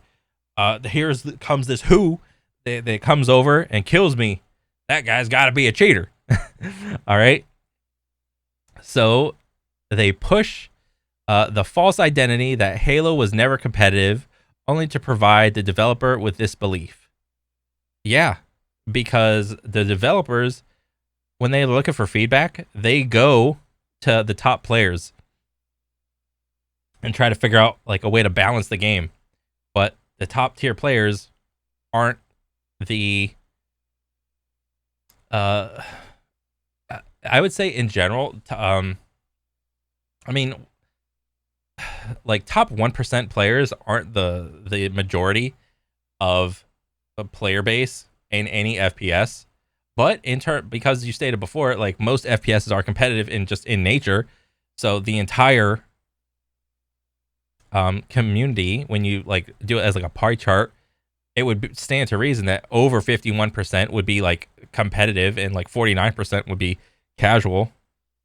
So I don't know. Why would a fucking developer go to like either a content creator or like a competitive person and ask, well, how should we change the game? I mean, they go to them because they want feedback, but the types of feedback they're going to get are different. And I would say that the types of feedback that each respective person gives is only serves to benefit them and their purposes. Like if he goes to like the casual bro making content for Halo, he's going to make it or casual. And if he goes to the competitive bro is just going to say shit to make it better for competitive. But then they claim that the game is full of tryhards and that everyone is just too competitive. Yeah, but the game, as you said before, was competitive from the start. Where if you think about this as critical as your sports analogy, is baseball played at the same in the major leagues as it is on the yard of a high school or a gym? No, it's not. Oh, wait. If you think about it as critical as your analogy, is baseball played in the same it played in the major leagues as it is on the yard of a high school or gym? Oh, yes. In almost every circumstance it is. Yeah. I think it is. You know, like to varying degrees. Like for the most part, the rules are the same.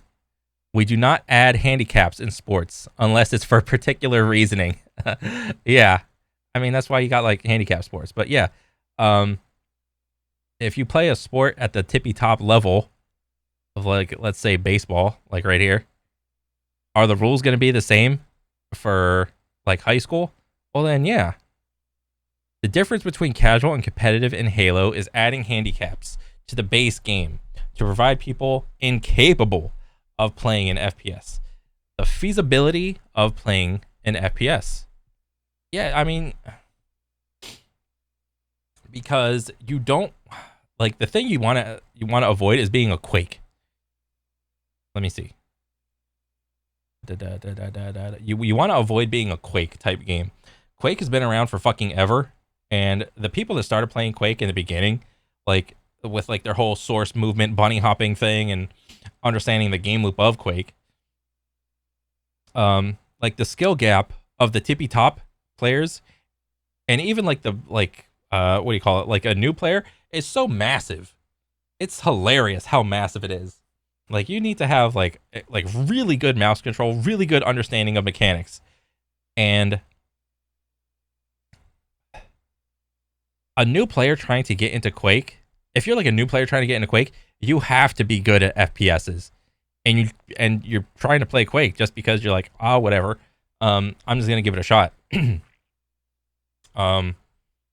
And you have like a base on, like if you're like a brand new player and you have like no FPS mechanics, you're probably not gonna go to Quake as your first game of choice. I mean, you should, because it'll really, what do you call it? It'll really like pound it into you, like what is good and what is bad. But as far as like an enjoyable experience, you're not going to Quake for like enjoyment. You're going to Quake for like competitiveness, ego, skill, essentially. Otherwise, why would their exact same argument be, well, the classic sandbox isn't balanced, or the BR Magnum is overpowered, or the classic, no one took ranked that seriously? We did. Yeah. When I played fucking ranked Halo, I took it perceivably seriously. I mean, the actual outcome of it was I was like dog shit and only ended up being like level 20 something. And my other buddy, fucking Andrew, he was always better than me. And we figured out, like, there's two skills. You need to have good, like, peaks. And you need to be good, like, in melee range. And we figured out that he was better than me because there was, I don't know why we did this. We just said, is the peak Halo fucking just being able to melee someone and just, like, because whenever you melee people, there would be like some physics happening, and you'd like bounce off of each other after that. You're the quickest option. You couldn't beat like double melee. The quickest option would be to like take your BR and just like get a headshot as early as you possibly could, outside of like double, triple, or quad shotting. Because we didn't know about that shit. And he beat me every fucking time. So I was like, God damn it, I can't do this. And I found that so fucking annoying. And how long has this been going? It's been going for almost 2 hours. Holy shit. Yeah. But yes, I took rank seriously. A problem that exists within the scope of the original video is truly that he doesn't acknowledge the manipulation behind these two words. They do not mean the same as the typical modern day video game. Oh God, and you're making Helldivers. fucking comparisons after the fucking update they just did, dude. Oh, Jesus. Oh, Jesus. I got some words. I got a video for that. Of course, Helldivers 2 is casual. Yes. Of course, there is a competitive Call of Duty. But guess what? There has never been Halo until 2010. But guess what? There has never been in Halo until 2010. A casual Halo. Up until 2010, it was competitive. When 2010 came around, it turned into casual. Halo 1 was one rule set, Bungie's. Halo 2, one rule set, Bungie's. Halo 3, Bungie. Let me see. You didn't have the capability of creating outside of these rules without roleplay, at least until Halo reaches Forge, as Halo 3's Forge only modified the maps and the came post post 2009. LOL. So going back to this era, Halo's casual was mostly Halo's casual was someone who loved the campaign story but hated the multiplayer because it was too hardcore. I mean, I enjoyed the single player and I enjoyed the multiplayer when I was a little kid. I didn't really care because I had a lot of friends that played Halo. So I liked the single player, and because like we would all try to like, oh, let's do fucking co-op on Legendary, and like, okay, that's the first thing we gotta do, and then let's go jump into the multiplayer, and then we just liked playing Halo, dude. Halo's competitive was anyone who didn't play the campaign because they don't play story games and love the multiplayer because they like the sense of progression based on earning it rather than playing it. Or you could have commented this and put, or paying for it. MLG was a defining tournament series that rose above all other competition in tournaments. Yes, I remember back in the day, MLG was the place for all the games and all the game competitions back in the day. Otherwise, GameStop, EB Games, your local mall, Microsoft, and even Tech TV and G4 TV held tournaments. Yep, I remember these two channels, and these two channels were fucking goated, in my opinion. These were so cool. I was like, video games on TV? That's so cool. And there's hot girls with them. These were typical of multiplayer versus player games and had been since the 80s. Well, yeah, I mean, because I think the 80s was around like when like the Doom clones, well, not Doom clones, but like the Doom likes or boomer shooters was like the Doom started popping off, and then all the little spin-offs like the copycats of Doom came out, and then, you know, PS1, PS2, or, no, not even that. Before that, well, I wasn't even born in the 80s, so I wouldn't even know. But I do know that era of like Doom clone, FPS, Halo, Counter-Strike, and like Call of Duty next, and then it was like just so on and so forth after that. Wrapping this up a little bit closer, the truth here is a bit less complicated. Halo's identity strictly was popularized as a multiplayer game, wherein the goal was to win to progress your skill level, and you had numerous options on how you wanted to play this. You could play in a match with only the mode Slayer. You could play all objective and only objective. You could play control-oriented games. You could play without shields. You could play with one other player and against two players. You could play with 7 other players and against 8 players. You could play with a group that recognized as a clan, as a competitive large-scale group, or as a team of 8. You could play with only snipers. You could play 1v1s in head-to-head. You could even play tournament settings. All of these were provided a skill rank, and all of those were, in modern day terms, competitive. These are all cool ass modes to think about, to just have a rank on it. Like, and when it's explained like this, and I compare it to like modern day, what do you call it? Fad in FPSs. It's like, BRs. I don't know how popular COD is. I don't know how popular Halo is, like the competitive tournament scene. I know like CS and Val are like pretty popular, but they're so niche among like FPSs because there's so many divisions of FPS and what type you enjoy. Um, just because you like FPSs doesn't mean you're gonna like tac shooters because of the movement. And I don't know, I just don't like tac shooters. They're not that like too appealing or fun to watch, really. Um, all of these were provided skill and rank of all of these, and all of these were in modern terms competitive. Yeah, I think more FPSs should have like different types of ranked modes. There shouldn't be just one ranked mode. This adds like so much. What do you call it? Like flavor and variety in terms of like competitive. Just things that you can do. And I think one game that did it kind of well is what do you call it? Overwatch. Yes, there was one game mode in, well, not one game mode. There's like a couple game modes in Overwatch, but for the most part, it's like, what was it, like 5v5, one tank, 2 DPS, 2 heal. You can effectively get something like a faux version of this when you try to take every character to like top 500. You have to you get good at this tank. You got to get good at that tank. You got to get good at that role. You got to get good at DPS. You got to get good at all the types of DPS, all the different types of aiming, all the different types of movement, and so on and so forth. So I do think there is some room for that within the games. They just I don't know, they haven't been able to do it. And even if you have all these different types of mode, you're still gonna be faced with the same problems that modern day FPSs have, in that cheaters and people that game the system. Okay, to which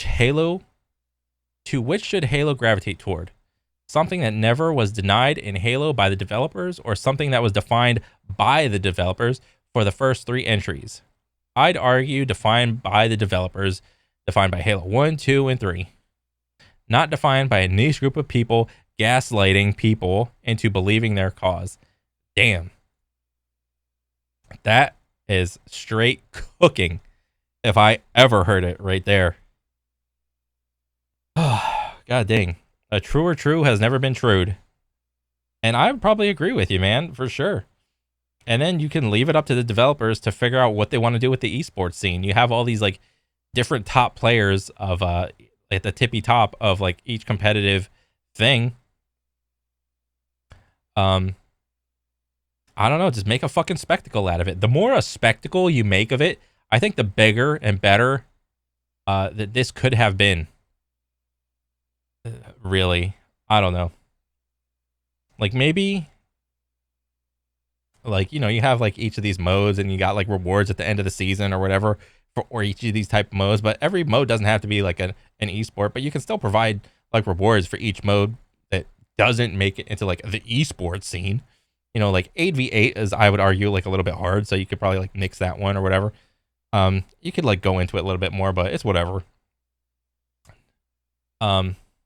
Of course, the average player is casual. Of course. And that's why the average FPS player typically plays competitive FPS. They casually enjoy being challenged. Or as Bungie used to put it, they casually enjoy games that are neck and neck, where the only sure way to win is by playing above your abilities, be it through better planning, more focus, and improved team communication. That's competitive. Yeah. It's really easy to make gains and see the gains when you're in the middle of that bell curve versus when you're like on like the 5% chunk of the bell curve. It's really hard to make gains over there and to figure out what you're doing to make it better. All right, that was another one. Hearted.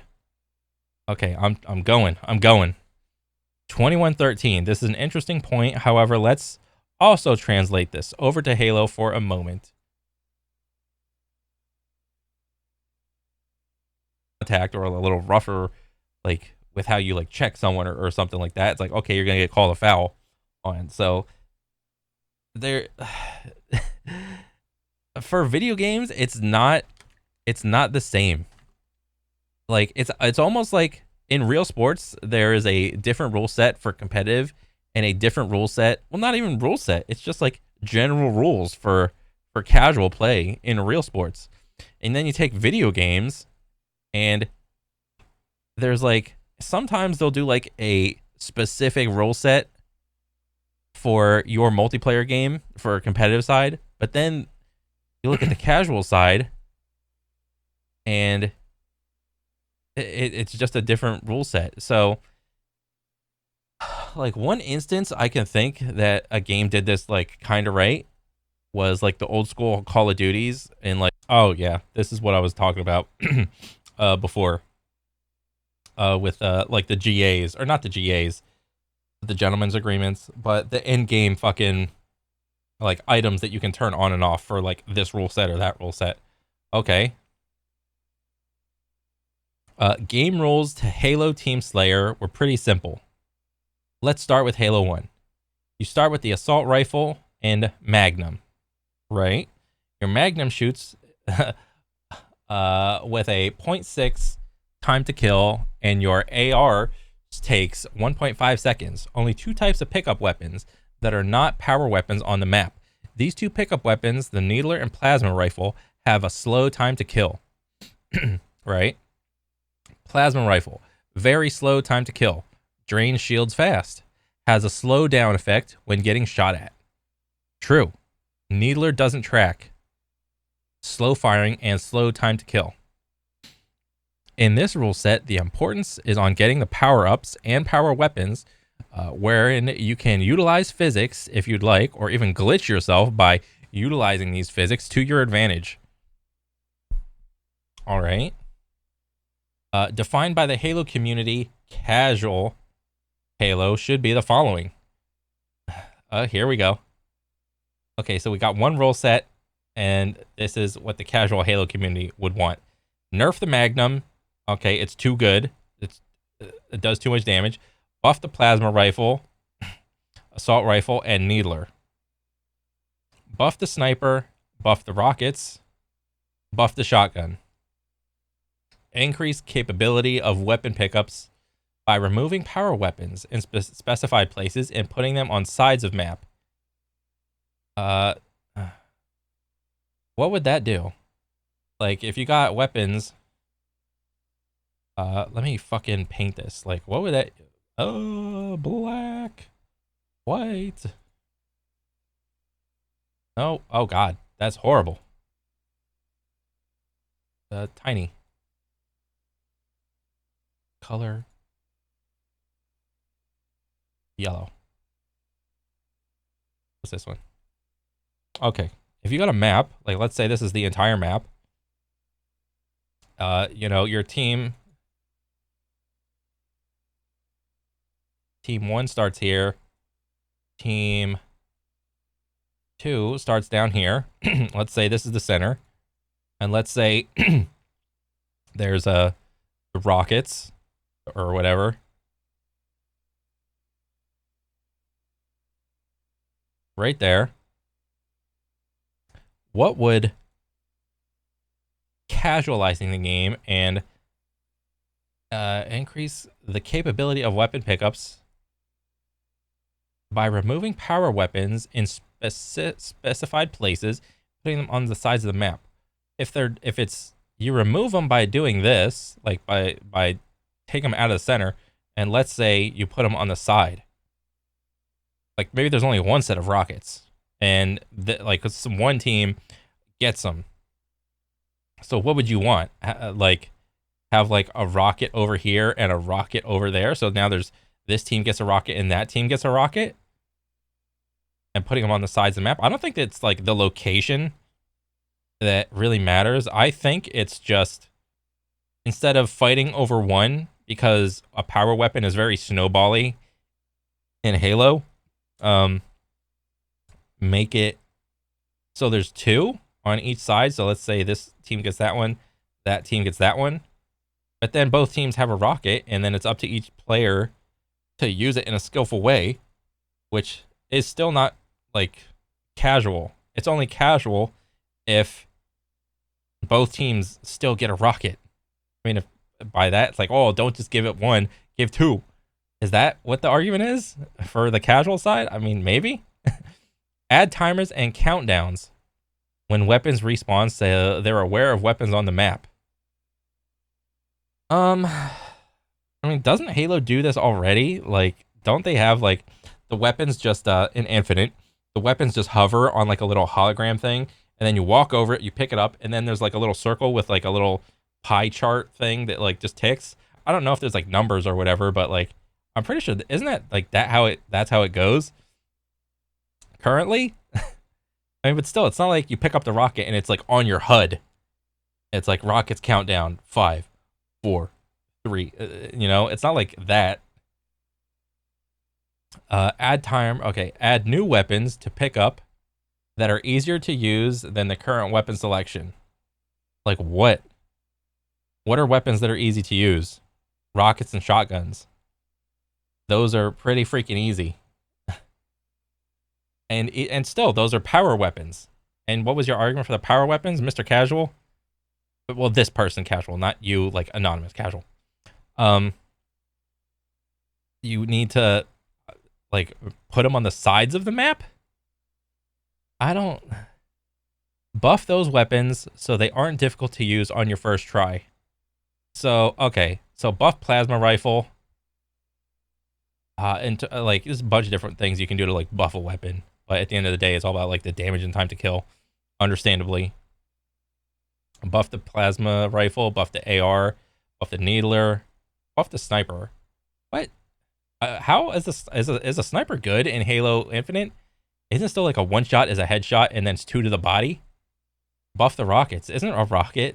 Isn't there like a little damage radius drop off thing? And buff the shotgun. How'd they nerf the shotgun? Is the shotgun bad in Infinite? Isn't it just like a shotgun melee? Is that still a thing? Or like a 2-pump up close and then like a little back? Like if you 2-pump, it's like hitting birdshot, like nothing.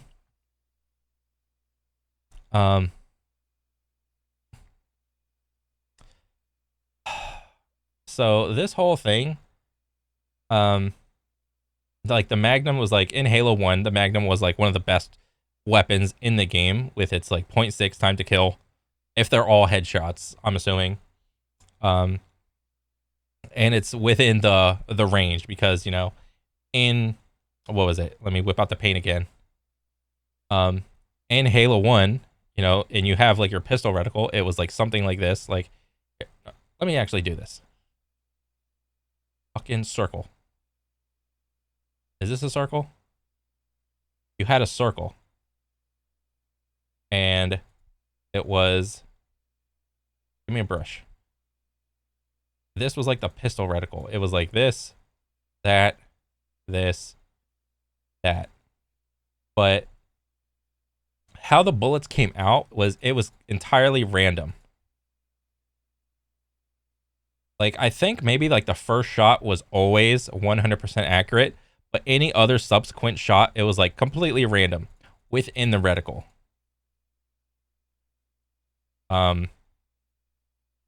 So I mean this was only exaggerated by like if the person was like this big, or so like let's say you're trying to like snipe with the pistol and like the person's like this big and they're way off in the distance, like really far.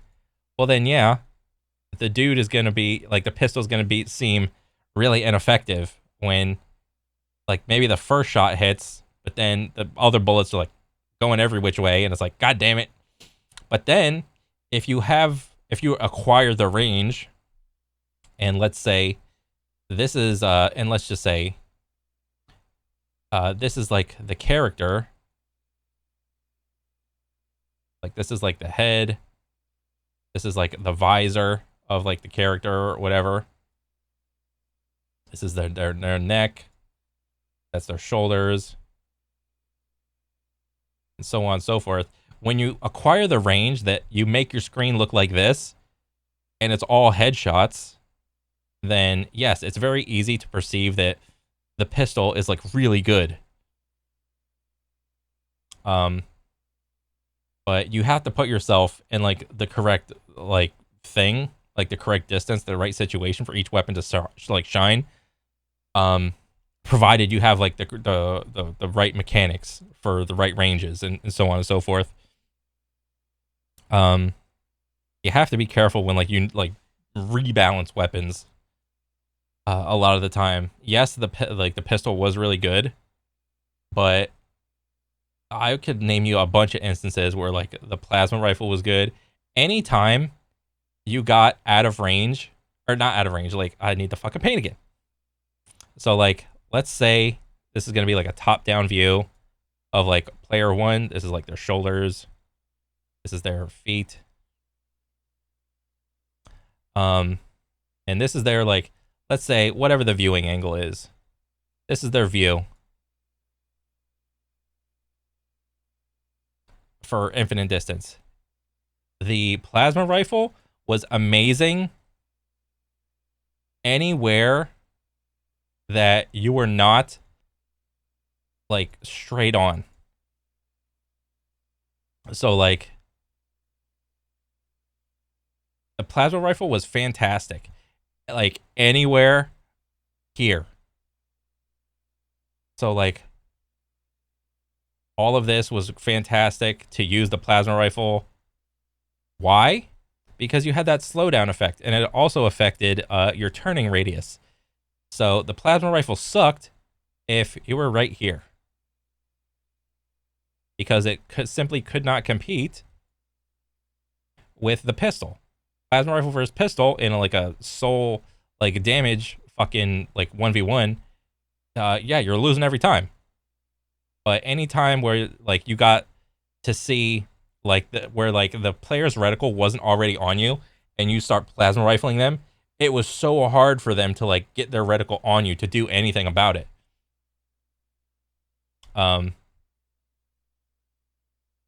Let's see what else. Plasma rifle, assault rifle, needler. I'd have to really think and like go in like sniper. But what do you mean buff the sniper? That's like a skillful weapon. And it's like a power weapon already. Buff the rockets. The rockets are already powerful, and this is from Halo 1. Buff the shotgun. Shotgun's already a power weapon, and it's fucking powerful as shit. The assault rifle. The assault rifle was never really meant to be. It was supposed to just be like, bleh. It wasn't supposed to be like a powerful weapon. It's just your default guy vanilla weapon. The needler.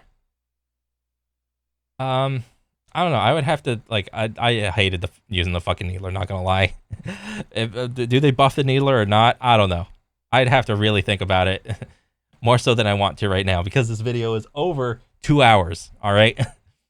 And the MLG was as follows: specific rules against some glitches and some glitches being used. No radar. Yeah, this is fine. The whole no radar thing, I think this is fine because it allows you, all the players, to not have instances where you're like crouching and trying to game the radar. You're just freely able to move and just use like verbal communication. Notice real quick where and how the casual defined Halo exists and how it is designed around. Halo Infinite is much the same. The expected Halo is ranked arena. Okay. The heavily modified variation includes the extended and full radar, insane buff weapons that are easier to utilize, various different methods of design intended to be easier to function, etc., etc. True. The casual. This is so funny. Like reading this as like the casual in quotes. Notice how the casual defined Halo. Oh, this is so funny. Like casual is supposed to be like a bad word. Oh, that's so funny. Heavily modified variation, including extended. Yeah, the expected Halo is ranked arena. I mean, yeah, I mean, he said that in the video. If he said that in the video, then he kind of goes against what he is like saying. I get it. So what I'm getting at is that the rules applied in sports are to increase the floor. skill floor. So it's more challenging to determine that you aren't just bound by the skill of the game, but understanding of the game as well. In Halo, the idea of casual rips up the original game rules and makes its own set of rules, unique to the game, and thus determines it's no longer that game. Which is fine. You could do that. It's a game. But if this was not remotely what Halo was when defining the first 3 entries, is it accurate to claim that it was casual? Yeah, this is a good point. Like the first 3 games were fucking competitive, so like you're trying to force like more casualness like onto the fucking the whole of Infinite. I mean, it's whatever. I mean, how much more fucking casual can you get besides like look at the fucking Steam charts, dude. Like how much more casual can you get? Like than 6.5k players playing the game, and it's not even that competitive. How much more casual do you want? What's gonna be some shit that draws people? It's honestly, I think it's the competitive stuff that is gonna like, maybe not like one version of competitiveness. You need to have like multiple versions of competitiveness that you can entice people with. Is seems to be like what the answer is. Yeah. Okay, so where was I? Is it accurate to claim that it is casual, or is it the player who wanted a niche experience and had enough influence and capability to preach to millions that this is something, despite it never actually being an original method of playing? Damn, dude, this is not just another thing of like instance of like you like saying that this motherfucker's gaslighting and shit. Of saying that it's like gaslighting that Halo is casual when in the past 1, 2, and 3 were competitive. Oh dang. Okay, the 2903. Dang. Everybody is moving around at light speed and manipulating the fuck out of their hitbox, so we need to make sure all of our guns have super generous aim assist. We need to make sure... Oh, he even said the A word. He even said aim assist. And I don't know like how it works in Halo. Like, is it like gun specific with like how much gun each like gets like some percentage of aim assist? That's crazy if it's like... Okay. So yes and no. So Halo's time to kill in Halo Infinite is still high compared to Halo 1, 2, and 3. So what do you mean high? Is it like fast or is it like slow? Like a fast time to kill? Okay.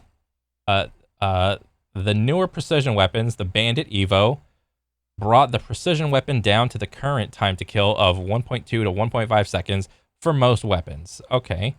However, the problem exists that a community of people dislike faster time to kill weapons because they don't have the capability of thinking nor reacting. Yeah. Oh man. So what? The average time to kill in Halo is like 1.2, 1.5. I mean, I think that is a little like on the longer side of things. I mean, fucking was it CS and Val are like instant as long as you got like headshots, and that's all anybody really cares about. Like nobody really cares about like the 2 or 3 bullet time to kill on this or that gun and whatever. Like you should be hitting heads. You should be instantly deleting people in a single frame. Anything else is just like it's whatever. But that's CS and Val. I don't know what the time to kill is to Call of Duty. I don't really think of Call of Duty as like competitive. I mean, yes, there is one, but it's like a joke of a scene, in my opinion. Let me see. However, the problem exists that a community of people dislike faster time to kill because they don't have the capability of thinking or reacting. There's like a sweet spot, it seems, for a lot of FPSs in terms of like time to kill. And it seems like every FPS game is trying to get it right with their respective game. You know, whether it's, you know, I think the longer time to kills is like fucking Apex, but Apex is a controller game. despite some like M&K bros still playing it. It's majorly a fucking controller game with a long time to kill. The more you increase time to kill, the more controller will dominate that type of game. The lower time to kill games benefit M&K more because of like the ease of like flicking onto someone and how easy it is to like move a reticle around with your arm and shit. The problematic aspect of Halo Infinite is the ease of use. Oh shit, so everything's too easy to use? And a large part of this is due to the increased aim assist across the game. Oh shit, okay. They have increased aim assist. Like what? Is it, I don't know, like the type of aim assist, like is it rotational, not? Is it just come in contact with the hitbox and like just slow, like reticle slow down or whatever? Or like of a percentage of like aimbot, is it like 0.4 like Apex? Is it like 0.6 on console Apex? 0.5 I think what was it? The finals just bumped their aim assist down to 0.35. I don't know what the Halo fucking or Fortnite aim assist percentage is, or what type it is really. Yeah, but I would like to think, I mean, ideally, I would like to think that controller, like, and also, isn't it fucking, what do you call it, R6 Siege? They have, like, no aim assist in that shit. And that scene is, like, thriving right now in terms of, I don't know, because there's, like, one content creator, like, Jinxie, and every time I tune into his stream, it's, like, 80, 90, 100K people tuning in just to watch, like, R6, and they're all, like, controller bros, because he's a controller bro. And apparently, there's no aim assist in that game. So, I mean, controller still has smoothness, but I mean, just to have any type of a shooting game where there's crossplay involved, and the controller doesn't get aim assist, but the time to kill is pretty high. I don't know. I think that's a step in the right direction for as far as what do you call it, crossplay is concerned. Because one would think that, like, people are always going to take the path of least resistance to get their desired result. And if the game developers, the rule makers, say that minimum aim assist is like X%, that's the percent that all players are going to play on. But like there's some part of me that would like to think that there's I don't know, like a group of controller players trying to fight against using aim assist, and they're just trying to make it like just better. They're trying to like increase the skill ceiling of like controllers, because it's not like controller is a completely terrible input in terms of like FPS. I do think there are some like redeeming things that can use, or there are some redeeming features that controller can utilize to be competitive with M&K in terms of like comparing the two inputs 1-to-1. Like, it doesn't always have to be aim assist as the solve. I mean, but it's like the most common and it's the most easy. And it's the one fix that everyone understands. Like, one thing that I did hear about is like gyro aiming and flick stick. Like gyro aiming with the controller. Like you're playing with it and your aim syncs up with like the position of like some point on it, and you just point, and you have like a flick stick so that you can simulate like the rapid arm like swipes of like an M&K bro.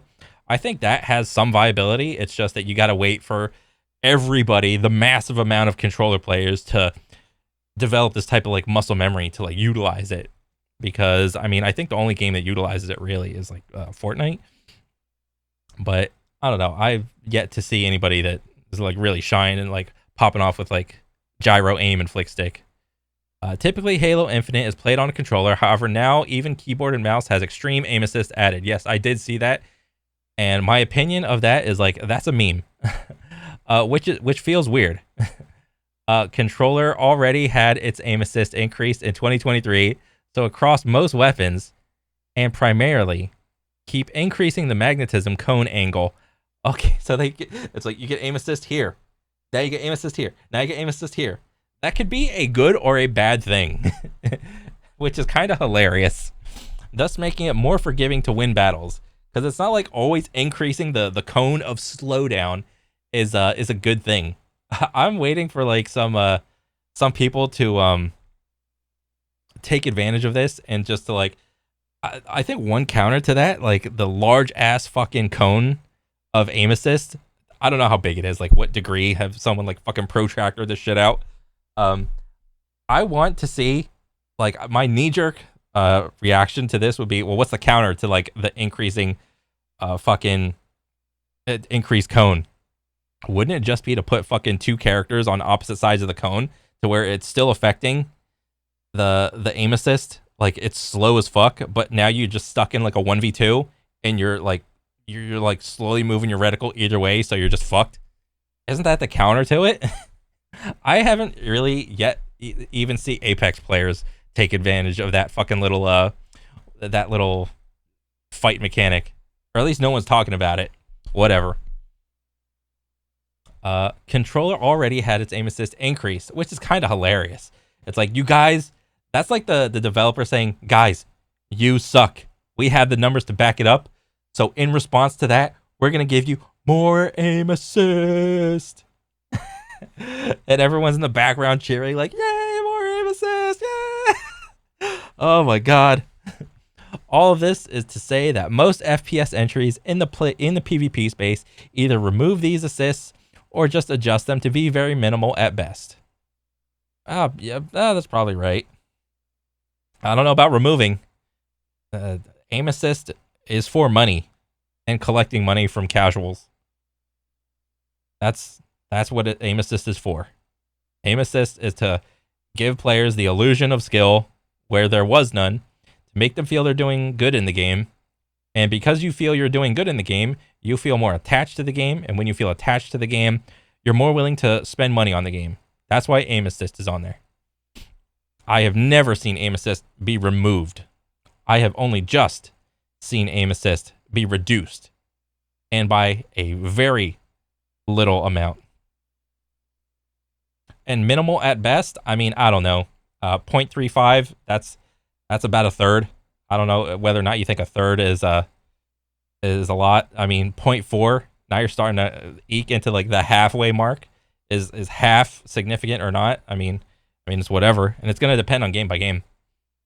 At the end of the day, the game becomes easier for everyone, and thus promotes far more people to be better at the game than typically would be. This increases the average skilled player higher than it typically would, at least for accuracy and weapon use. Yes, because the only thing that at the end of the day dictates whether or not you're like winning or losing is not only the objective, but are you killing the players to get them out of your way to do the objective? And then makes the non-skilled players even more disadvantaged. Yeah. Adding accessibility for the sake of casual is exactly what causes Halo to be boring for most players. So what, are most players like pretty competitive then? Probably, or at least what's left of them. What's the fun when the challenge and reward is removed? Yeah, there is none. It is pretty much what it is. And I think, is this the last comment? I mean, this like little last sentence, like I said before, with my fucking 1600 hours in Kovacs, like a lot of the times whenever I was like getting a new score and shit, it's like I was just elated. I was like, fuck yeah. And it felt awesome. 2931. Okay, this is the last section. Oh god. Here we go. Let me close this one. Gun specific. At least a portion of our sandbox consists of brain-dead guns that the casuals can use and do good with. And you've now compromised your sandbox. You've compromised the design integrity of your weapons because you have to make sure everybody can keep up with the movement that you also designed. New problem though. Now all of the people who enjoy your movement, the competitive players, well, they're pissed. They've mastered all of this tech. They can contort their hitbox in ways that Picasso would be envious of. They can run and gun through a map at light speed, but oh man, somebody who's not even good at the game decided to sit in a corner and blast you with a bullshit rifle as you flew by, and now your kill streak's over. And you're pissed. This is Camp City, and these maps suck. I'm getting shot from everywhere. There's too much verticality. I die before I can even look up. There's way too many places to get shot from, and there's no opportunity for me to feasibly check all of these different angles. Open spaces become no man's land because you get melted immediately when you walk out there, but also intricate spaces become a death trap because I remember when some Call of Duty came out, and it was the one with what was it, like 2019? For a lot of the maps had like just like every building in the map. The one Call of Duty with the too many windows and too many doors. Door of duty, window duty. Yeah. Okay. It is gun specific assistance with Halo.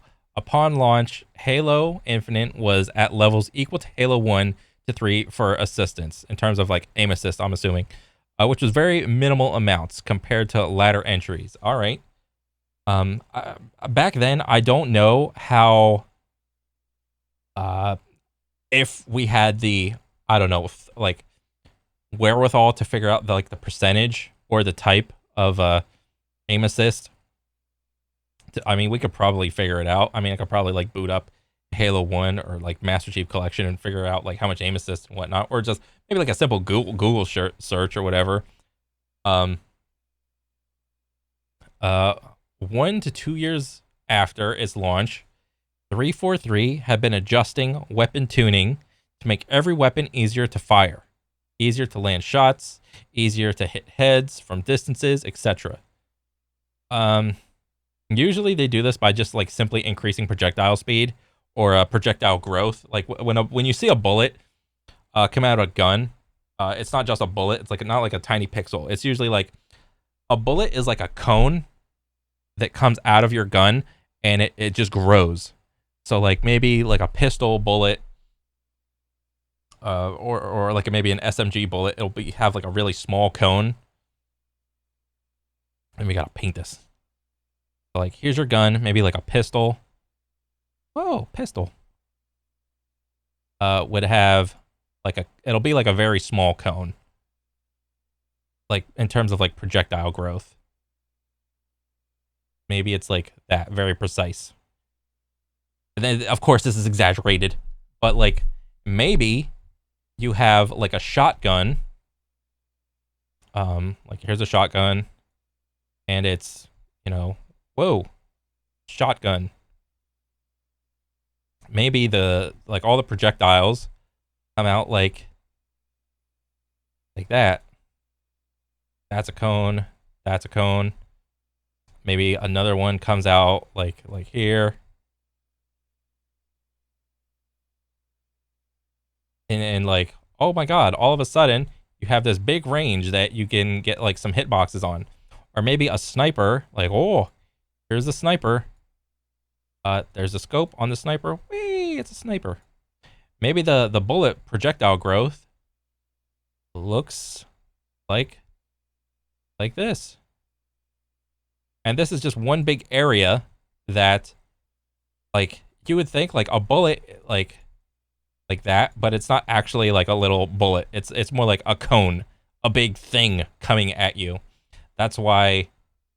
And like even in what do you call it? This is most easily demonstrated in fucking what do you call it? Overwatch, with their like most recent patch with like in terms of like hitboxes of the characters and projectile growth of all the bullets that come out of like all the guns. Yeah, 100%. Okay. That's usually how they make things like just feel better. That's a lot of like what makes a gun feel good.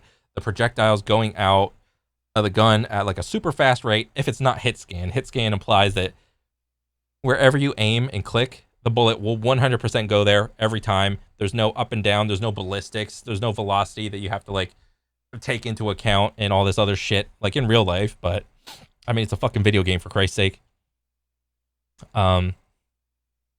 Or adjust them very minimal at best. Halo 1 through and 3 decided to say, oh, Our community is finding troubleshooting, so we will make it more consistent for them. You know what this tells me? Just reading this as a casual, this tells me that Halo, even at the top echelon of players, probably suck at controller aiming. Like the worst fucking controller players are probably in Halo. Oh god. That's what that tells me. If I want to find like some goated ass controller players, I'm probably gonna look towards the finals, if anything. Or like Rainbow Six, Siege, or maybe even Fortnite. Probably some of those games. I don't know the exact like how much aim assist controller has, but like I'm probably gonna look towards those games for really good controller players. I'm not gonna look for Halo for really good controller players because it seems since they're increasing aim assist and aim assist cone, it's like, what the fuck are you guys doing? This is like the opposite way you're supposed to be going. Adding accessibility for the sake of casual. Okay. Yeah. Where was I? Okay. I think I'm like down here. Let me do this. Where was I? I was down here. Let me do this. Come on. Where is this? Okay, right here. It is gun-specific assistance with Halo. Upon launch, Halo Infinite was at levels equal to 1 to 3 for assistance, which was very minimal amounts compared to the entries. 1 to 2 years later, after its launch, 343 had been adjusting weapon tuning, make every other weapon easier to fire, easier to land shots, easier to hit headshots from distances, etc. Okay, map design, for example, is a massive in Halo Infinite currently, strictly because every weapon has insane range compared to the classic entries. So every weapon feels like it just has fast hitting bullets. The bullet bullet projectile growth is like huge. So because of that, the maps have to be a little bit larger. And don't you have like a sprint button in Halo Infinite? Having a sprint button in ADS, it does feel like a little clunky to me. By comparison, you shouldn't ever kill someone even a little past your distance in Halo 1 through 3 with the AR. Yeah, true. Like in Halo 1 through 3, the AR is like, there's like a magic range where it's like it's good at, and then past that range, it just sucks ass. And essentially, it's like the range you find it is wherever like the torso or the head is. As soon as the players start getting smaller and start to disappear inside the reticle, you probably shouldn't be using the AR in that range. Like, you need to be using that shit when the player's body goes a little bit past the reticle, and it's like you are 100% gonna hit every shot. And even then, what was it, a 1.5 second like time to kill? By comparison, you shouldn't ever kill someone even past your distance. Yeah, with the AR. But in Halo Infinite, you can spray the AR across the map and still get a kill. Holy crap, that's kind of hilarious. Yeah. How the mighty have fallen. That is Halo Infinite. And I don't foresee Halo Infinite coming out with or at least maybe 343 coming out with like another entry. Who knows? We'll see. But as far as I know, Halo Infinite is the live service Halo, and I don't foresee it going anywhere. This was a crazy ass conversation that lasted so long. That went into the ins and outs of like FPS, the casual and competitiveness of it. Like FPS is always competitive and it's never casual, and that's what makes the scene great. If you ever casualize an FPS, then it's not going to thrive. So, I mean, it is what it is. This was so I felt I needed to do you justice, Mr. Anonymous 7664, with an entire video, because I don't think I could have responded to any of these comments with typing alone. So it was just easier for me to do it like this. And yeah, thank you for the comment. And holy shit. But yeah, that's about it. Damn. Okay, I'll catch you guys on the next one. Later.